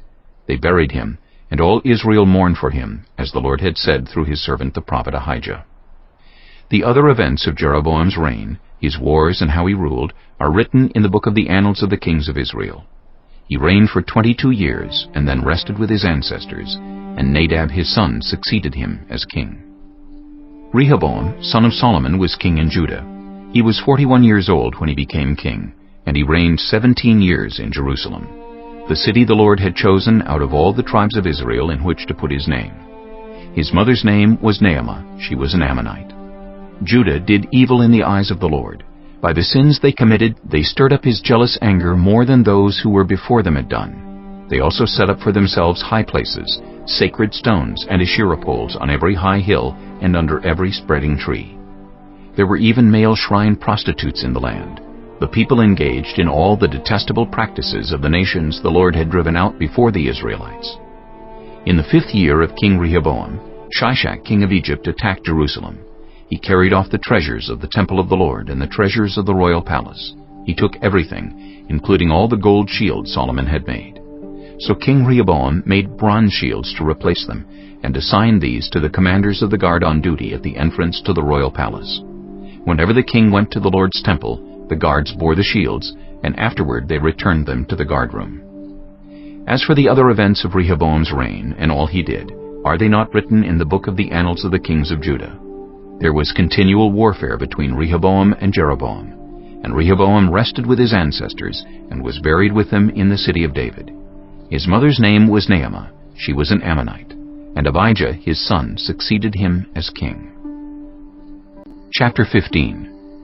In the 18th year of the reign of Jeroboam son of Nebat, Abijah became king of Judah, and he reigned in Jerusalem 3 years. His mother's name was Maacah, daughter of Abishalom. He committed all the sins his father had done before him. His heart was not fully devoted to the Lord his God, as the heart of David his forefather had been. Nevertheless, for David's sake, the Lord his God gave him a lamp in Jerusalem by raising up a son to succeed him, and by making Jerusalem strong. For David had done what was right in the eyes of the Lord, and had not failed to keep any of the Lord's commands all the days of his life, except in the case of Uriah the Hittite. There was war between Abijah and Jeroboam throughout Abijah's lifetime. As for the other events of Abijah's reign and all he did, are they not written in the book of the annals of the kings of Judah? There was war between Abijah and Jeroboam. And Abijah rested with his ancestors, and was buried in the city of David, and Asa his son succeeded him as king. In the 20th year of Jeroboam king of Israel, Asa became king of Judah, and he reigned in Jerusalem 41 years. His grandmother's name was Maacah, daughter of Abishalom. Asa did what was right in the eyes of the Lord, as his father David had done. He expelled the male shrine prostitutes from the land, and got rid of all the idols his ancestors had made. He even deposed his grandmother Maacah from her position as queen mother, because she had made a repulsive image for the worship of Asherah. Asa cut it down and burned it in the Kidron Valley. Although he did not remove the high places, Asa's heart was fully committed to the Lord all his life. He brought into the temple of the Lord the silver and gold, and the articles that he and his father had dedicated. There was war between Asa and Baasha king of Israel throughout their reigns. Baasha king of Israel went up against Judah, and fortified Ramah to prevent anyone from leaving or entering the territory of Asa king of Judah. Asa then took all the silver and gold that was left in the treasuries of the Lord's temple and of his own palace. He entrusted it to his officials, and sent them to Ben-Hadad, son of Tabrimmon, the son of Hezion, the king of Aram, who was ruling in Damascus. "Let there be a treaty between me and you," he said, "as there was between my father and your father. See, I am sending you a gift of silver and gold. Now break your treaty with Baasha, king of Israel, so he will withdraw from me." Ben-Hadad agreed with King Asa, and sent the commanders of his forces against the towns of Israel. He conquered Ijon, Dan, Abel-Beth-Maacah, and all Kinnereth in addition to Naphtali. When Baasha heard this, he stopped building Ramah and withdrew to Tirzah. Then King Asa issued an order to all Judah. No one was exempt, and they carried away from Ramah the stones and timber Baasha had been using there. With them, King Asa built up Geba in Benjamin, and also Mizpah. As for all the other events of Asa's reign, all his achievements, all he did, and the cities he built, are they not written in the book of the annals of the kings of Judah? In his old age, however, his feet became diseased. Then Asa rested with his ancestors, and was buried with them in the city of his father David. And Jehoshaphat his son succeeded him as king. Nadab son of Jeroboam became king of Israel in the 2nd year of Asa king of Judah, and he reigned over Israel 2 years. He did evil in the eyes of the Lord, following the ways of his father, and committing the same sin his father had caused Israel to commit. Baasha, son of Ahijah from the tribe of Issachar, plotted against him, and he struck him down at Gibbethon, a Philistine town, while Nadab and all Israel were besieging it. Baasha killed Nadab in the 3rd year of Asa king of Judah, and succeeded him as king. As soon as he began to reign, he killed Jeroboam's whole family. He did not leave Jeroboam anyone that breathed, but destroyed them all, according to the word of the Lord given through his servant Ahijah the Shilonite. This happened because of the sins Jeroboam had committed and had caused Israel to commit, and because he aroused the anger of the Lord, the God of Israel. As for the other events of Nadab's reign and all he did, are they not written in the book of the annals of the kings of Israel? There was war between Asa and Baasha king of Israel throughout their reigns. In the 3rd year of Asa king of Judah, Baasha son of Ahijah became king of all Israel in Tirzah, and he reigned 24 years. He did evil in the eyes of the Lord, following the ways of Jeroboam, and committing the same sin Jeroboam had caused Israel to commit. Chapter 16. Then the word of the Lord came to Jehu son of Hanani concerning Baasha. I lifted you up from the dust, and appointed you ruler over my people Israel. But you followed the ways of Jeroboam, and caused my people Israel to sin, and to arouse my anger by their sins. So I am about to wipe out Baasha and his house, and I will make your house like that of Jeroboam son of Nebat. Dogs will eat those belonging to Baasha who die in the city, and birds will feed on those who die in the country. As for the other events of Baasha's reign, what he did and his achievements, are they not written in the book of the annals of the kings of Israel? Baasha rested with his ancestors and was buried in Tirzah, and Elah his son succeeded him as king. Moreover, the word of the Lord came through the prophet Jehu, son of Hanani, to Baasha and his house, because of all the evil he had done in the eyes of the Lord, arousing his anger by the things he did, becoming like the house of Jeroboam, and also because he destroyed it. In the 26th year of Asa king of Judah, Elah son of Baasha became king of Israel, and he reigned in Tirzah 2 years. Zimri, one of his officials, who had command of half his chariots, plotted against him. Elah was in Tirzah at the time, getting drunk in the home of Arza, the palace administrator at Tirzah. Zimri came in, struck him down, and killed him in the 27th year of Asa king of Judah. Then he succeeded him as king. As soon as he began to reign and was seated on the throne, he killed off Baasha's whole family.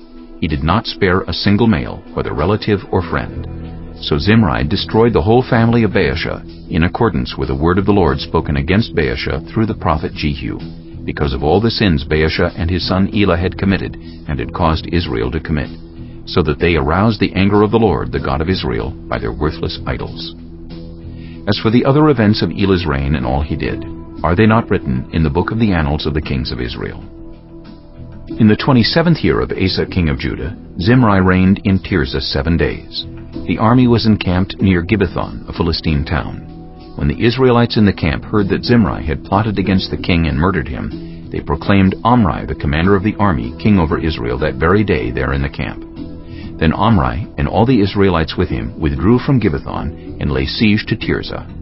When Zimri saw that the city was taken, he went into the citadel of the royal palace and set the palace on fire around him. So he died, because of the sins he had committed, doing evil in the eyes of the Lord, and following the ways of Jeroboam, and committing the same sin Jeroboam had caused Israel to commit.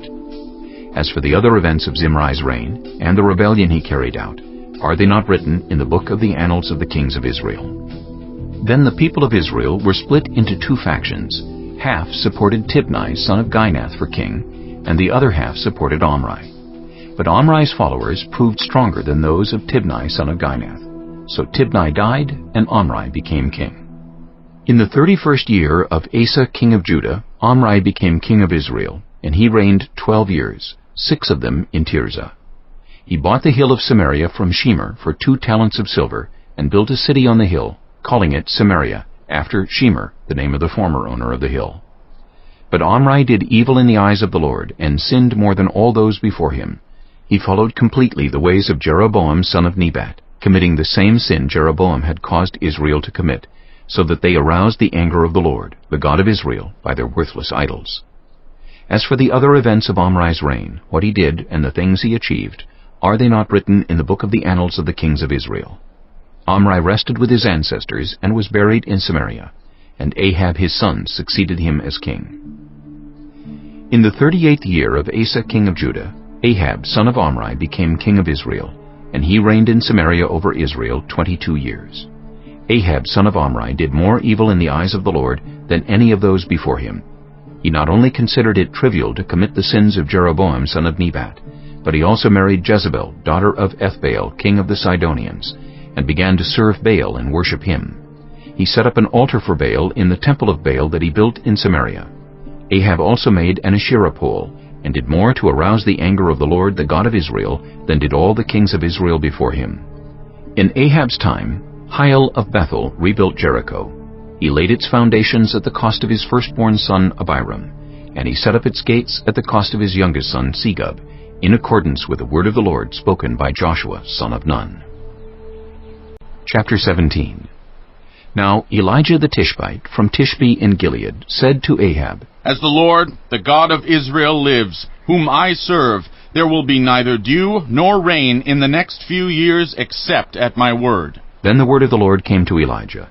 Leave here, turn eastward, and hide in the Kerith ravine, east of the Jordan. You will drink from the brook, and I have directed the ravens to supply you with food there. So he did what the Lord had told him.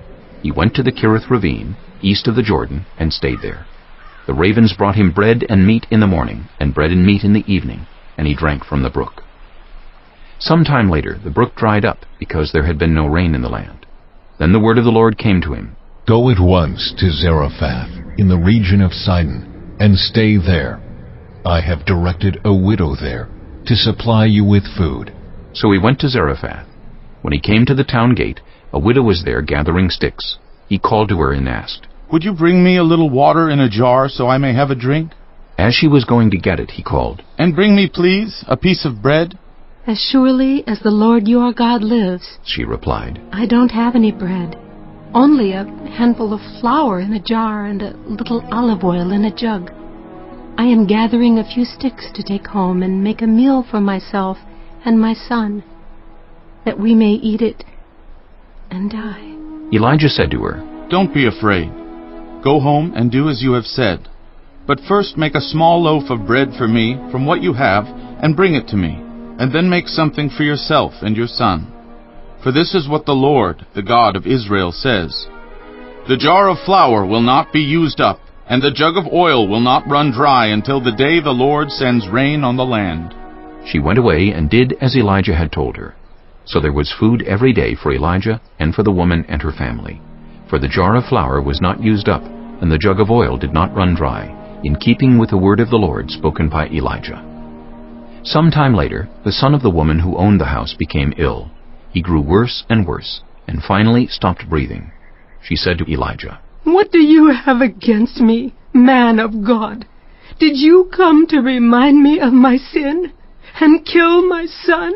"Give me your son," Elijah replied. He took him from her arms, carried him to the upper room where he was staying, and laid him on his bed. Then he cried out to the Lord, "Lord my God, have you brought tragedy even on this widow I am staying with by causing her son to die?" Then he stretched himself out on the boy 3 times, and cried out to the Lord, "Lord my God, let this boy's life return to him." The Lord heard Elijah's cry, and the boy's life returned to him, and he lived. Elijah picked up the child and carried him down from the room into the house. He gave him to his mother and said, "Look, your son is alive."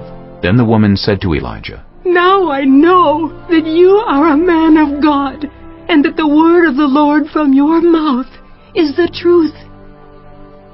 Chapter 18. After a long time, in the 3rd year, the word of the Lord came to Elijah. Go and present yourself to Ahab, and I will send rain on the land. So Elijah went to present himself to Ahab. Now the famine was severe in Samaria, and Ahab had summoned Obadiah, his palace administrator. Obadiah was a devout believer in the Lord. While Jezebel was killing off the Lord's prophets, Obadiah had taken 100 prophets and hidden them in 2 caves, 50 in each, and had supplied them with food and water. Ahab had said to Obadiah, "Go through the land to all the springs and valleys. Maybe we can find some grass to keep the horses and mules alive, so we will not have to kill any of our animals." So they divided the land they were to cover, Ahab going in one direction and Obadiah in another. As Obadiah was walking along, Elijah met him.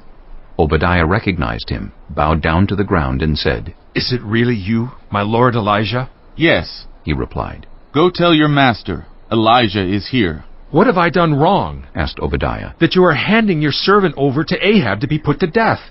As surely as the Lord your God lives, there is not a nation or kingdom where my master has not sent someone to look for you. And whenever a nation or kingdom claimed you were not there, he made them swear they could not find you. But now you tell me to go to my master and say Elijah is here. I don't know where the Spirit of the Lord may carry you when I leave you. If I go and tell Ahab and he doesn't find you, he will kill me. Yet I, your servant, have worshipped the Lord since my youth. Haven't you heard, my Lord, what I did while Jezebel was killing the prophets of the Lord? I hid 100 of the Lord's prophets in 2 caves, 50 in each, and supplied them with food and water. And now you tell me to go to my master and say, Elijah is here. He will kill me."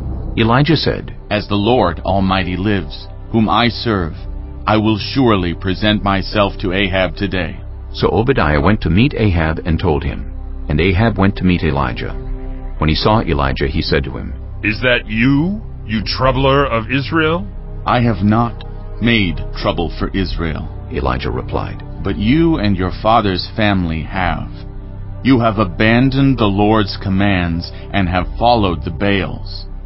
Now, Summon the people from all over Israel to meet me on Mount Carmel, and bring the 450 prophets of Baal and the 400 prophets of Asherah who eat at Jezebel's table.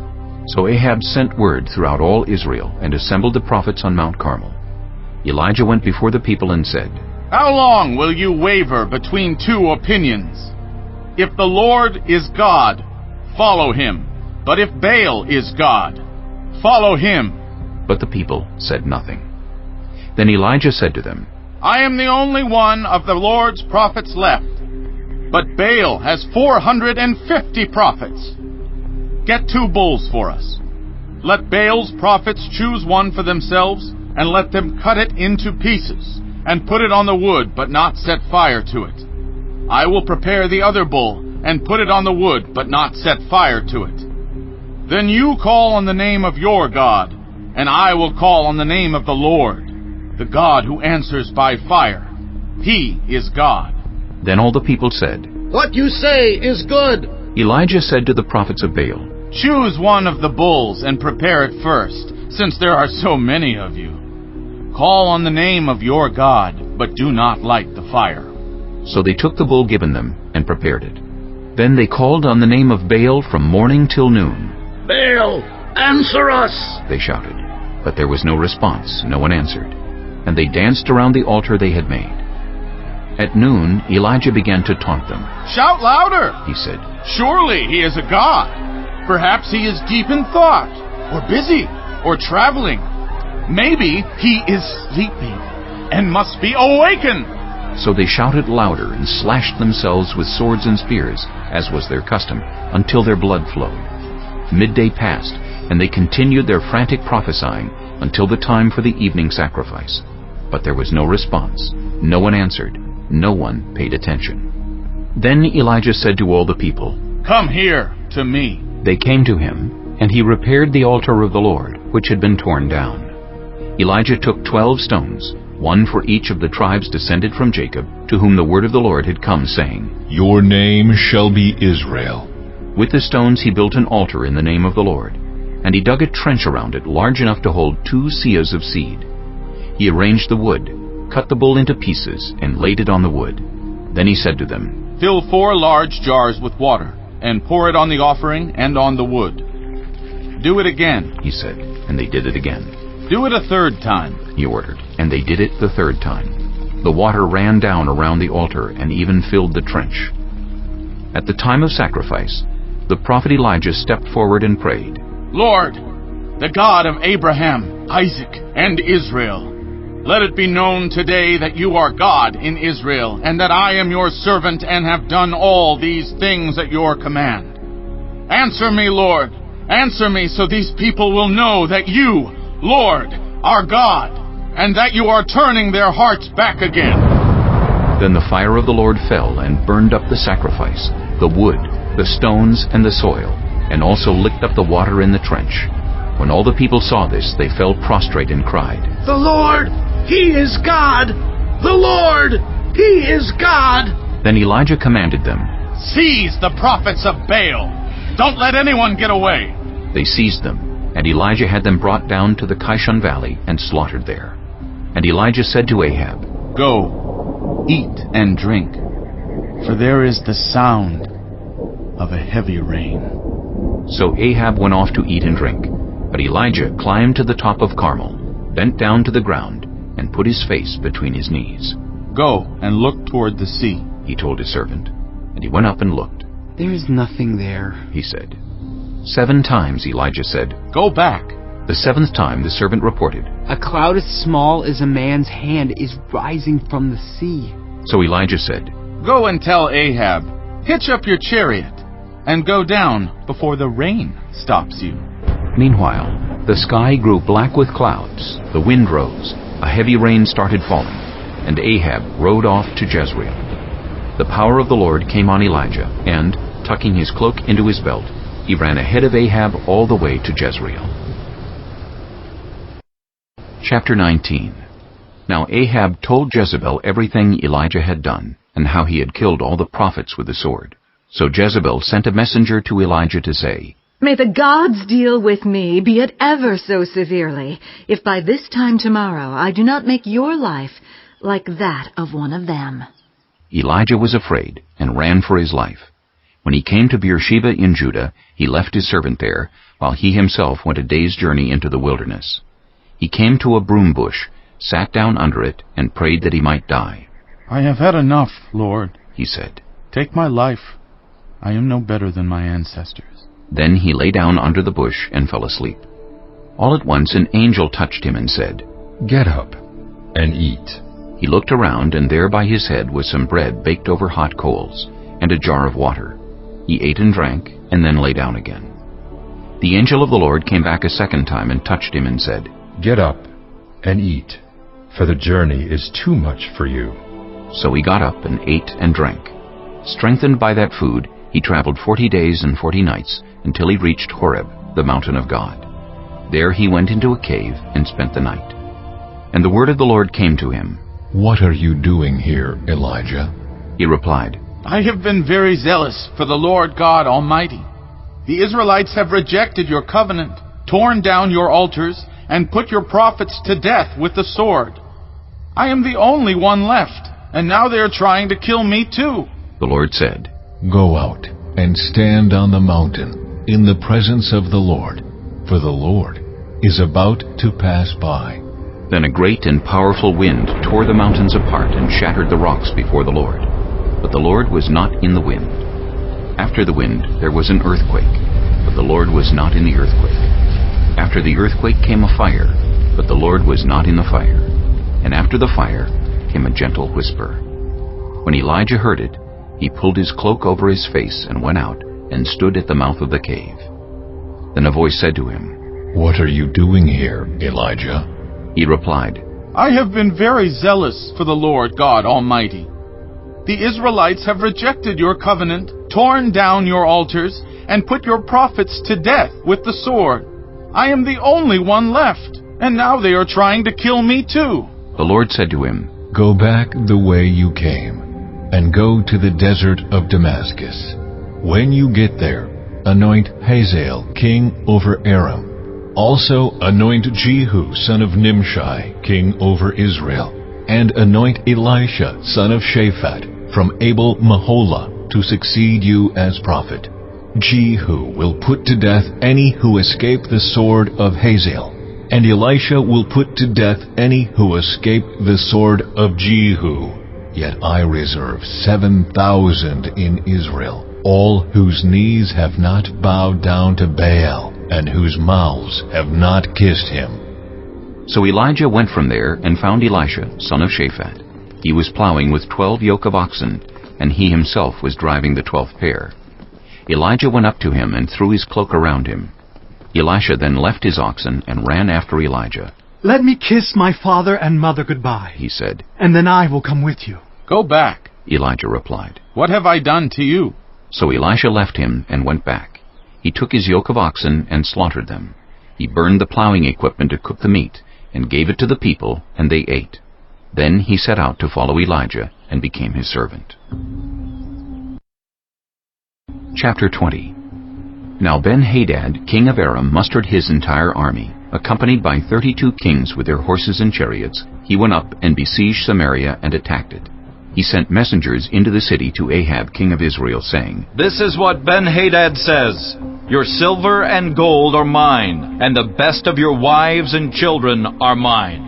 The king of Israel answered, "Just as you say, my lord the king, I and all I have are yours." The messengers came again and said, "This is what Ben-Hadad says. I sent to demand your silver and gold, your wives and your children. But about this time tomorrow, I'm going to send my officials to search your palace and the houses of your officials. They will seize everything you value and carry it away."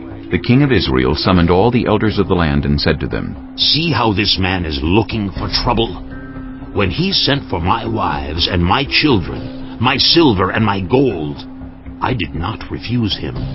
The elders and the people all answered, "Don't listen to him or agree to his demands." So he replied to Ben-Hadad's messengers, "Tell my lord the king, your servant will do all you demanded the first time, but this demand I cannot meet." They left and took the answer back to Ben-Hadad. Then Ben-Hadad sent another message to Ahab. "May the gods deal with me, be it ever so severely, if enough dust remains in Samaria to give each of my men a handful." The king of Israel answered, "Tell him, one who puts on his armor should not boast like one who takes it off." Ben-Hadad heard this message while he and the kings were drinking in their tents, and he ordered his men, "Prepare to attack." So they prepared to attack the city. Meanwhile, a prophet came to Ahab, king of Israel, and announced, "This is what the Lord says. Do you see this vast army? I will give it into your hand today, and then you will know that I am the Lord." "But who will do this?" asked Ahab. The prophet replied, "This is what the Lord says. The junior officers under the provincial commanders will do it." "And who will start the battle?" he asked. The prophet answered, "You will." So Ahab summoned the 232 junior officers under the provincial commanders. Then he assembled the rest of the Israelites, 7,000 in all. They set out at noon while Ben-Hadad and the 32 kings allied with him were in their tents getting drunk. The junior officers under the provincial commanders went out first. Now Ben-Hadad had dispatched scouts who reported, "Men are advancing from Samaria." He said, "If they have come out for peace, take them alive. If they have come out for war, take them alive." The junior officers under the provincial commanders marched out of the city with the army behind them, and each one struck down his opponent. At that, the Arameans fled, with the Israelites in pursuit. But Ben-Hadad, king of Aram, escaped on horseback with some of his horsemen. The king of Israel advanced and overpowered the horses and chariots, and inflicted heavy losses on the Arameans. Afterward, the prophet came to the king of Israel and said, "Strengthen your position and see what must be done, because next spring the king of Aram will attack you again." Meanwhile, the officials of the king of Aram advised him, "Their gods are gods of the hills. That is why they were too strong for us. But if we fight them on the plains, surely we will be stronger than they. Do this: remove all the kings from their commands and replace them with other officers. You must also raise an army like the one you lost, horse for horse and chariot for chariot, so we can fight Israel on the plains. Then surely we will be stronger than they." He agreed with them and acted accordingly. The next spring, Ben-Hadad mustered the Arameans and went up to Aphek to fight against Israel. When the Israelites were also mustered and given provisions, they marched out to meet them. The Israelites camped opposite them like 2 small flocks of goats, while the Arameans covered the countryside. The man of God came up and told the king of Israel, "This is what the Lord says.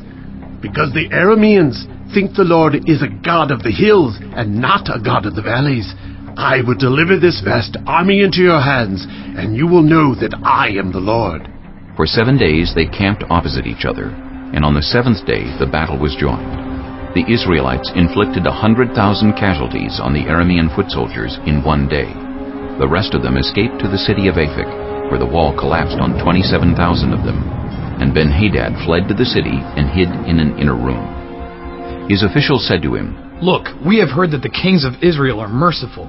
Let us go to the king of Israel with sackcloth around our waists and ropes around our heads. Perhaps he will spare your life." Wearing sackcloth around their waists and ropes around their heads, they went to the king of Israel and said, "Your servant Ben-Hadad says, 'Please let me live.'"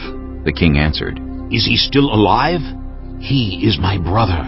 The men took this as a good sign and were quick to pick up his word. "Yes, your brother Ben-Hadad," they said. "Go and get him," the king said. When Ben-Hadad came out, Ahab had him come up into his chariot. "I will return the cities my father took from your father," Ben-Hadad offered. "You may set up your own market areas in Damascus, as my father did in Samaria." Ahab said, "On the basis of a treaty, I will set you free." So he made a treaty with him and let him go. By the word of the Lord, one of the company of the prophets said to his companion, "Strike me with your weapon." But he refused. So the prophet said, "Because you have not obeyed the Lord, as soon as you leave me, a lion will kill you." And after the man went away, a lion found him and killed him. The prophet found another man and said, "Strike me, please." So the man struck him and wounded him. Then the prophet went and stood by the road, waiting for the king. He disguised himself with his headband down over his eyes. As the king passed by, the prophet called out to him, "Your servant went into the thick of the battle, and someone came to me with a captive and said, 'Guard this man. If he is missing, it will be your life for his life, or you must pay a talent of silver.' While your servant was busy here and there, the man disappeared." That is your sentence, the king of Israel said. You have pronounced it yourself. Then the prophet quickly removed the headband from his eyes, and the king of Israel recognized him as one of the prophets. He said to the king, "This is what the Lord says. You have set free a man I had determined should die. Therefore, it is your life for his life, your people for his people." Sullen and angry, the king of Israel went to his palace in Samaria. Chapter 21. Some time later, there was an incident involving a vineyard belonging to Naboth the Jezreelite. The vineyard was in Jezreel, close to the palace of Ahab, king of Samaria. Ahab said to Naboth, "Let me have your vineyard to use for a vegetable garden, since it is close to my palace. In exchange, I will give you a better vineyard, or, if you prefer, I will pay you whatever it is worth." But Naboth replied, "The Lord forbid that I should give you the inheritance of my ancestors." So Ahab went home, sullen and angry, because Naboth the Jezreelite had said, "I will not give you the inheritance of my ancestors." He lay on his bed sulking and refused to eat. His wife Jezebel came in and asked him, "Why are you so sullen? Why won't you eat?" He answered her, "Because I said to Naboth the Jezreelite, 'Sell me your vineyard, or if you prefer, I will give you another vineyard in its place.' But he said, 'I will not give you my vineyard.'" Jezebel his wife said, "Is this how you act as king over Israel? Get up and eat. Cheer up. I'll get you the vineyard of Naboth the Jezreelite." So she wrote letters in Ahab's name, placed his seal on them, and sent them to the elders and nobles who lived in Naboth's city with him. In those letters she wrote, "Proclaim a day of fasting, and seat Naboth in a prominent place among the people. But seat 2 scoundrels opposite him, and have them bring charges that he has cursed both God and the king. Then take him out, and stone him to death." So the elders and nobles who lived in Naboth's city did as Jezebel directed in the letters she had written to them. They proclaimed a fast, and seated Naboth in a prominent place among the people. Then 2 scoundrels came and sat opposite him, and brought charges against Naboth before the people, saying, "Naboth has cursed both God and the king." So they took him outside the city and stoned him to death. Then they sent word to Jezebel, "Naboth has been stoned to death." As soon as Jezebel heard that Naboth had been stoned to death, she said to Ahab, "Get up and take possession of the vineyard of Naboth the Jezreelite that he refused to sell you. He is no longer alive, but dead." When Ahab heard that Naboth was dead, he got up and went down to take possession of Naboth's vineyard. Then the word of the Lord came to Elijah the Tishbite. "Go down to meet Ahab, king of Israel, who rules in Samaria. He is now in Naboth's vineyard, where he has gone to take possession of it. Say to him, 'This is what the Lord says. Have you not murdered a man and seized his property?' Then say to him, 'This is what the Lord says. In the place where dogs licked up Naboth's blood, dogs will lick up your blood. Yes, yours."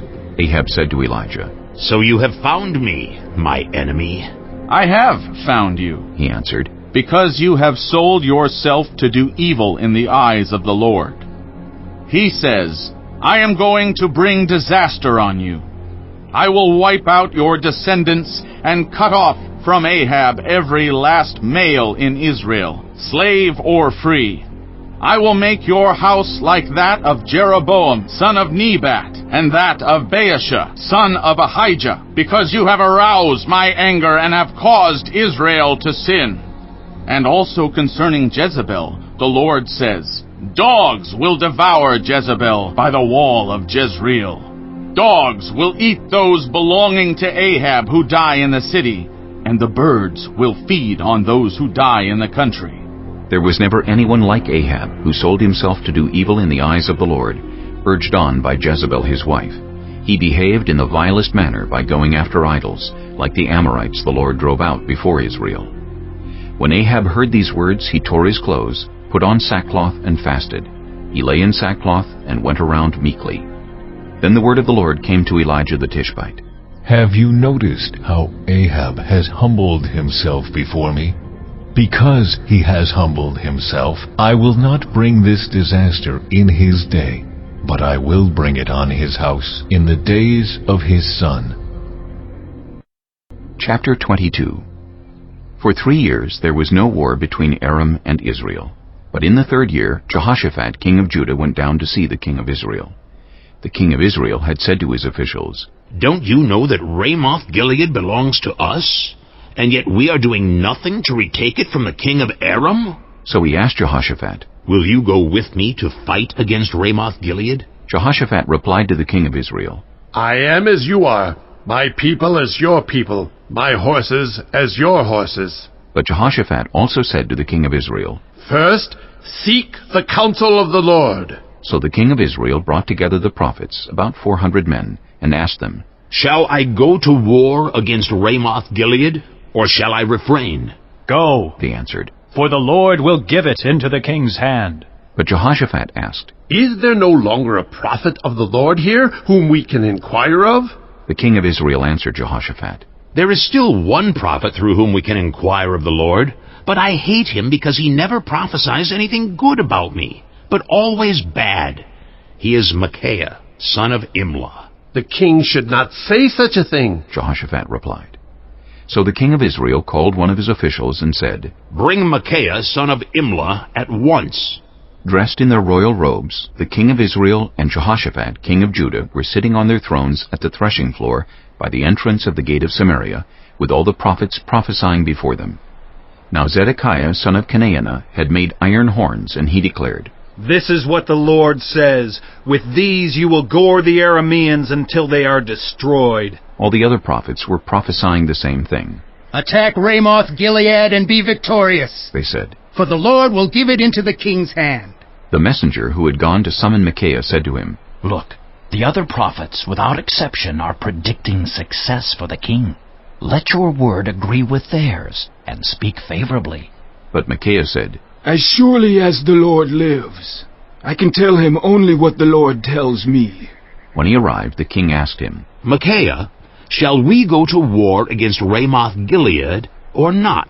Attack, and be victorious, he answered, for the Lord will give it into the king's hand. The king said to him, How many times must I make you swear to tell me nothing but the truth in the name of the Lord? Then Micaiah answered, I saw all Israel scattered on the hills like sheep without a shepherd.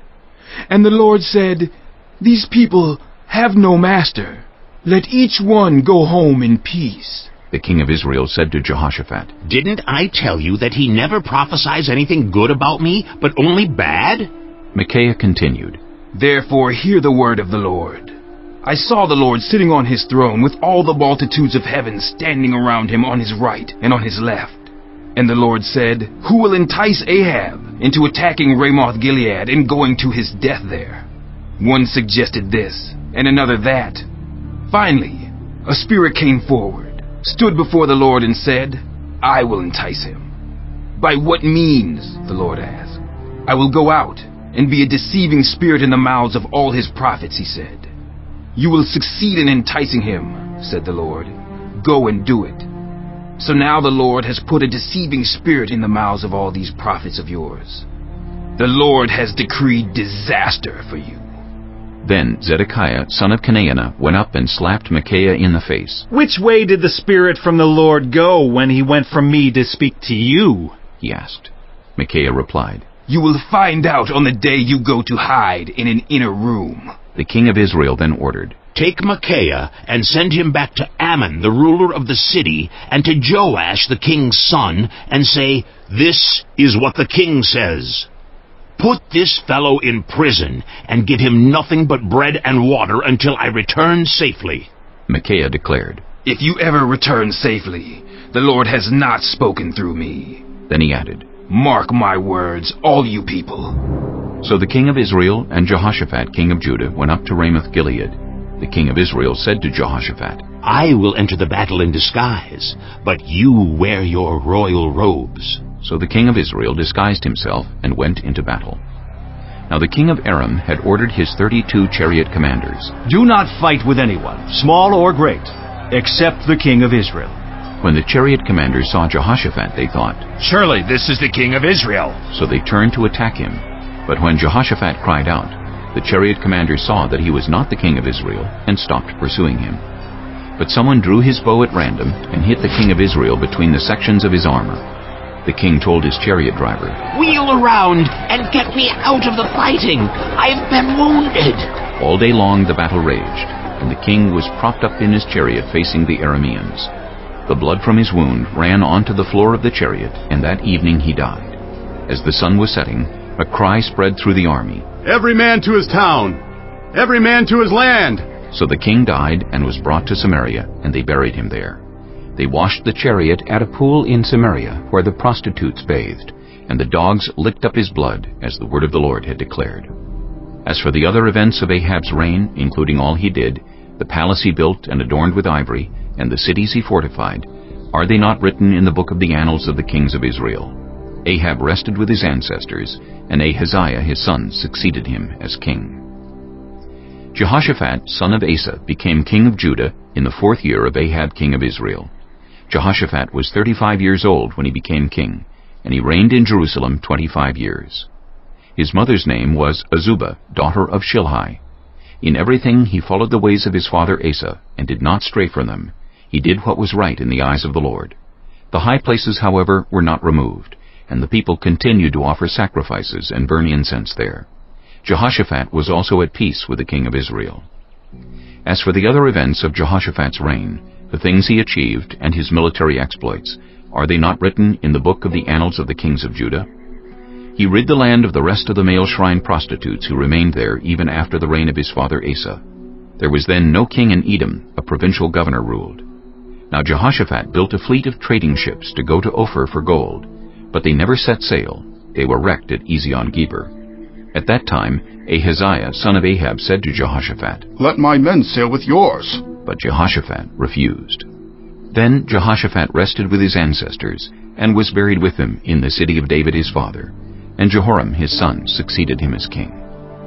Ahaziah, son of Ahab, became king of Israel in Samaria in the 17th year of Jehoshaphat king of Judah, and he reigned over Israel 2 years. He did evil in the eyes of the Lord, because he followed the ways of his father and mother, and of Jeroboam son of Nebat, who caused Israel to sin. He served and worshipped Baal, and aroused the anger of the Lord, the God of Israel, just as his father had done.